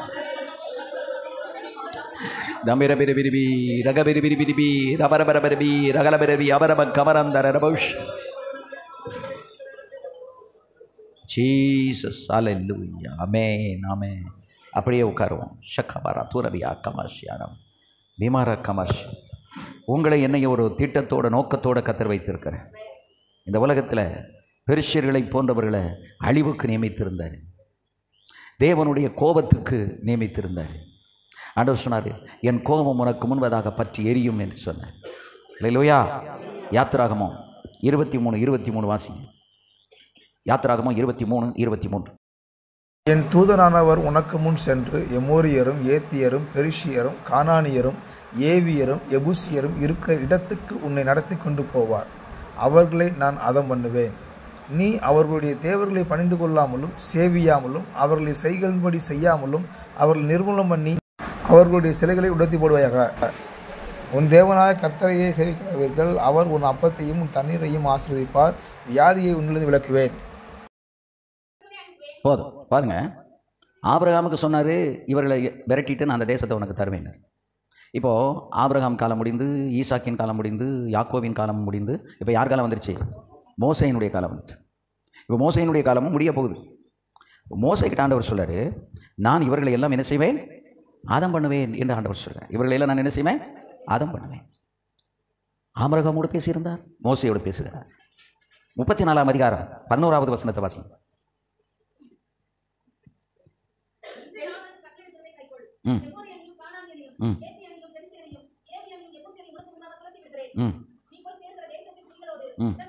நல்ல கவனிங்க. நான் அவர்களை துரத்தி விடுவேன். நீ போய் சேரும் அந்த தேசத்தில் இருக்கிற மக்களோட நீ என்ன செய்யக்கூடாது? உடன்படிக்கை பண்ணாதபடிக்கு என்ன இரு? எச்சரிக்கையாக. எவ்வளோ பெரிய ஒரு எச்சரிக்கை கற்று தராரு. இன்றைக்கி நம்ம அப்படி இருக்கிறோமா? ஸ்பிரிச்சுவல் லைஃப்பில் தேவையில்லாத வேண்டாத நபர்களோடு சாவகாசம் வைக்கிறோம்ல, உடன்படிக்கை பண்ணுறோம்ல, சொல்லுங்கள், பண்ணுறோமா இல்லையா? பழக்க வழக்கங்கள். நான் அடிக்கடி சொல்லுவேன், எங்கள் விசுவாசிகளுக்கு கிறிஸ்மஸ் நியூ இயர்ன உடனே உடைய நண்பர்களை எல்லாம் கொண்டு வந்து வீட்டில் வச்சு விருந்து கொடுக்குறத கொஞ்சம் நட்டுப்படுத்துங்க. ஒரு ஹோட்டலில் உட்காந்து கொடுங்க, இல்லைன்னா அதை நிறுத்துங்க.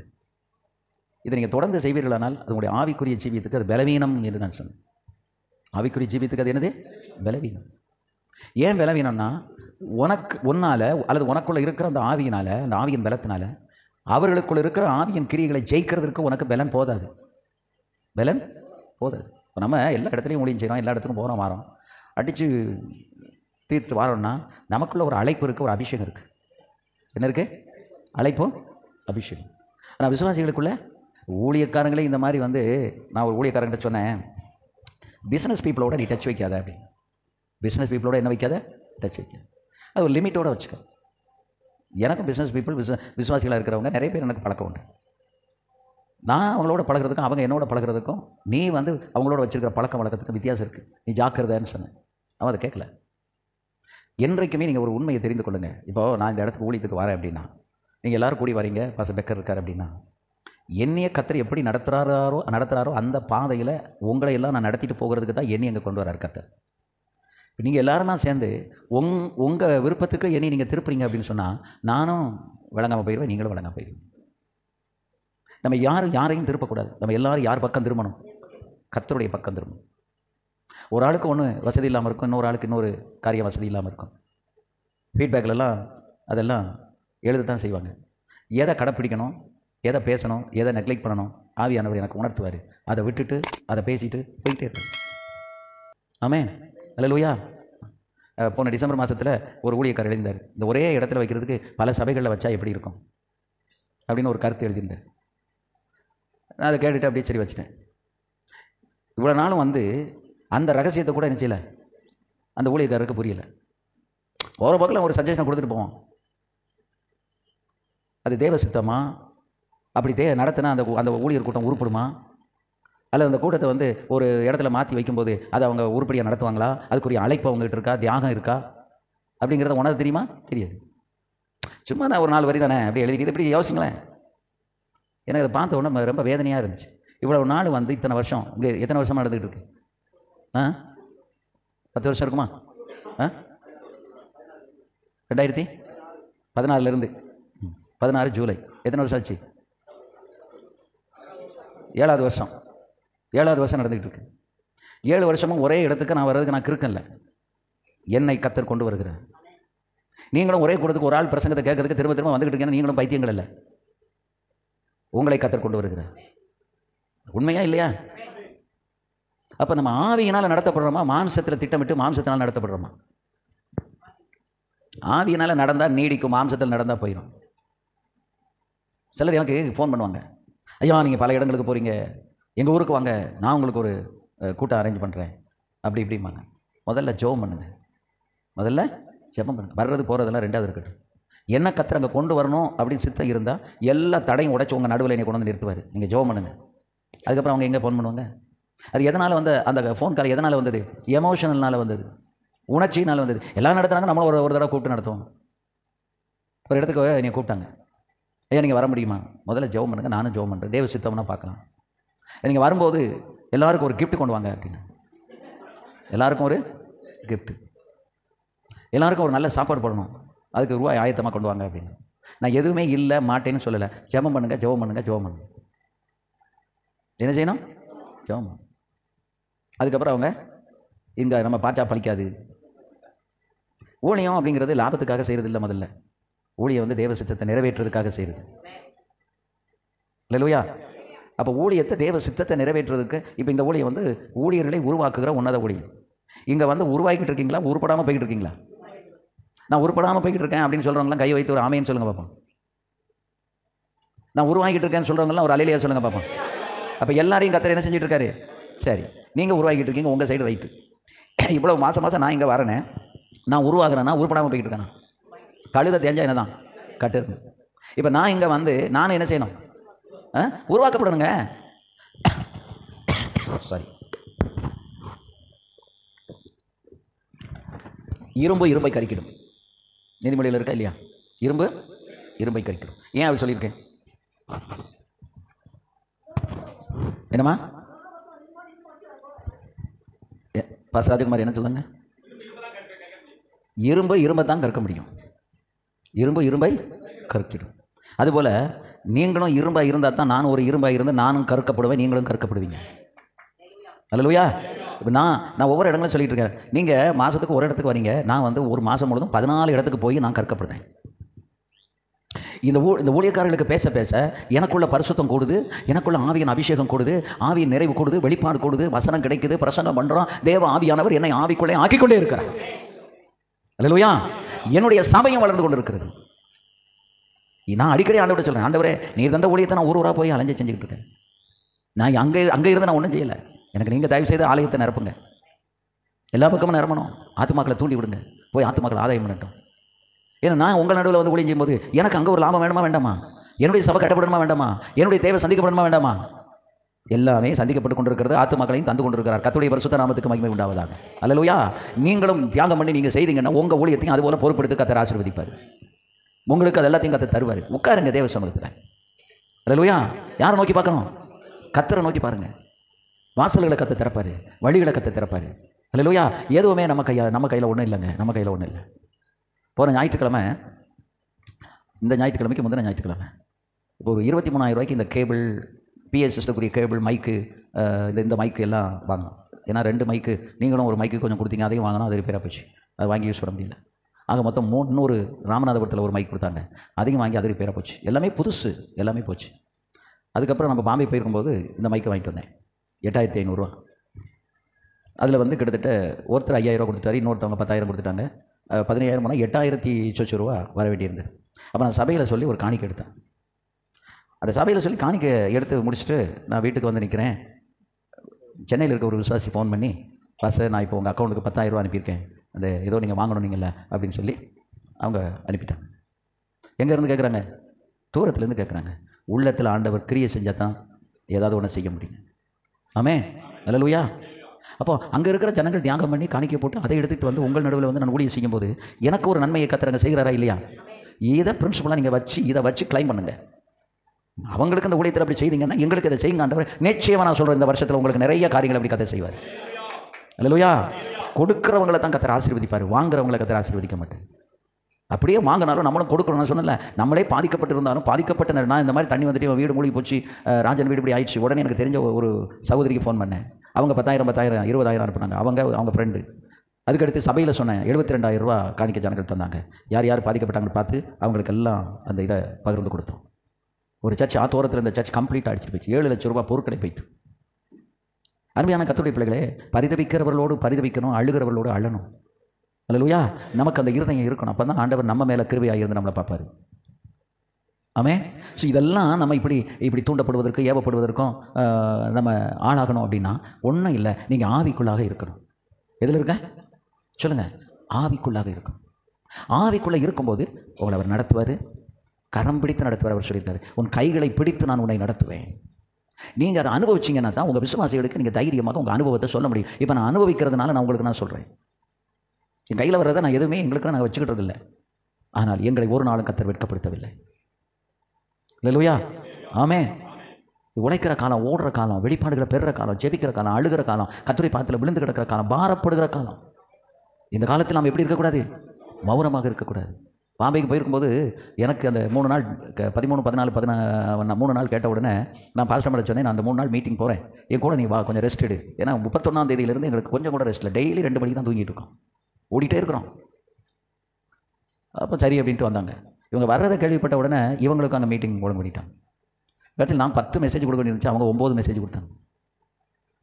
ஒரு சபையில் வந்து காலையில், மத்தியானம், சாயங்காலம், இன்னொரு சபையில் பேசிட்டு அங்கே போகணும்.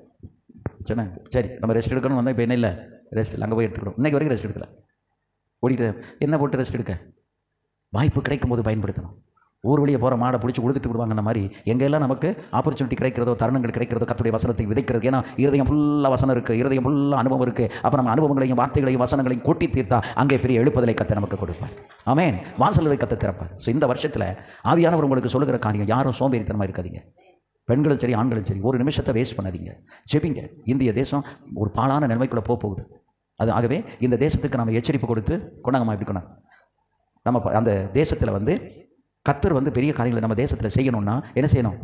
நம்ம எல்லாரும் தானியலை போல கர்த்தருடைய சமூகத்தில் விழுந்து கிடந்து கண்ணீர் வடிக்கணும், ஜெபிக்கணும், அழணும், ஆண்டவரிடத்தில் நம்ம ஜெபிக்கணும். அப்படி ஜெபிக்கும் போது தான் கர்த்தர் அசைவை உண்டாக்குவார். ஆவியானவர் எங்கே உண்டு, அங்கே உலர்ந்த எலும்பு இருந்தால் கூட அந்த எலும்பில் ஒரு அசைவை நீங்கள் பார்க்க முடியும். அல்லேலூயா. உலர்ந்து போச்சு, ஒன்றெல்லாம் போச்சு, இனி என் ஊழியம் தழுக்குமா வருமா போமான்லாம் நினைக்காதீங்க. If the Spirit of God is there, then definitely there will be a movement. The dry bones will move by hearing the word of God. கர்த்தருடைய வார்த்தை, தேவனுடைய சத்தம் கேட்கும் பொழுது உலர்ந்த எலும்புகளுக்குள்ள ஒரு அசைவை கர்த்தர் உண்டு பண்ணுவார். அல்லேலூயா. என் ஊழியம் உலர்ந்த எலும்பு மாதிரி இருக்கு, நான் ஒன்றுமே செய்ய முடியல, நான் என்ன பண்ண யோசிக்காத, நீ உட்காந்து முதல்ல ஜெபித்து அந்த அனாயிண்டிங்குள்ள வா. அல்லேலூயா. நீங்கள் அந்த அனாயிண்டிங்குள்ள நீங்கள் வரும்போது அந்த அனாயிண்டிங் வந்து that will move the people. அந்த அபிஷேகம் வந்து எல்லாருக்குள்ளேயும் நீங்கள் இருக்கிற இடங்களில் ஒரு அசைவை அங்கே கொண்டு வரும். அல்லேலூயா, அல்லேலூயா. அந்த அசைவை கொடுக்கிறதுக்கு தான் கர்த்தர் உங்கள் நடுவில் என்னை அனுப்பி இருக்கிறார். First he is moving me. என்ன கர்த்தர் அசைக்கிறாருங்க. காசியால குஷியார பக்கமா. I am moved. I am moved. I am moved. நான் அசைக்கப்படுகிறேன். நான் நகருகிறேன். கானா ஷரியாரக்கமா. திருநெல்வேலியில் இருந்து நகர்ந்து சேலத்துக்கு வந்து, சேலத்திலிருந்து இங்க நகர்ந்து வந்து, இங்கிருந்து உடுமலைப்பேட்டைக்கு நகர்ந்து, அங்கிருந்து அழகிவேண்டிய போறோம். I am moving one by one city to city. பட்டணம் பட்டணமாக நகர்ந்து போகும்படி கர்த்தர் கிருபை செய்து கொண்டிருக்கிறார். என்னை கொண்டு உங்களை நகர்த்துகிறார். மகளே மகனே, இருக்கிற இடத்திலிருந்து நீ நகரும்படி அபிஷேகத்துக்குள்ள வா. ஆவிக்குள்ள வா. ஆவியில நிரம்பு. கர்த்தர் உன்னை நகர்த்துவார். நீ எங்க போகணுமோ ரிகானா சதுரிதியான கமாசியா அமாராபாலா கமாஷமா, நீ போக வேண்டிய இடத்துக்கு என் ஆண்டவர் உன்னை நகர்த்தி கொண்டு போவார். அல்லேலூயா. நீங்களும் நானும் சாதாரண மனிதர்கள், ஒண்ணுக்கு உதவாதவர்கள், பலவீனமானவர்கள். ஆனால் உங்களுக்குள்ளும் எனக்குள்ளும் இருக்கிற ஆவியானவர் அசாதாரணமானவர்.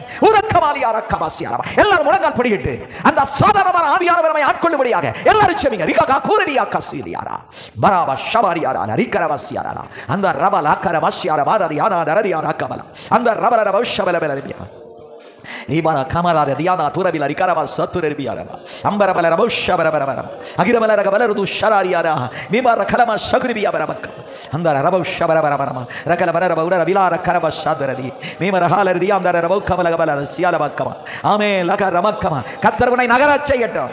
அவர் உன்னை நகர்த்தட்டும். அவர் உன்னை நகர்த்தட்டும். தபரதா லீபா பாபா ஷகமா மாமா ஆராக்கமா. எனக்கு தெரியல, இந்த ஆராதனையில் என்னால பேச முடியல. ஆவியானவர் இறங்கிக் கொண்டே இருக்கிறார். ஆவியானவர் ஊற்றப்பட்டு கொண்டே இருக்கிறார். உபாராபால ஆராக்கராமா சியாலாராமா உராலாராமா உராபாக்கராமா. Yeah.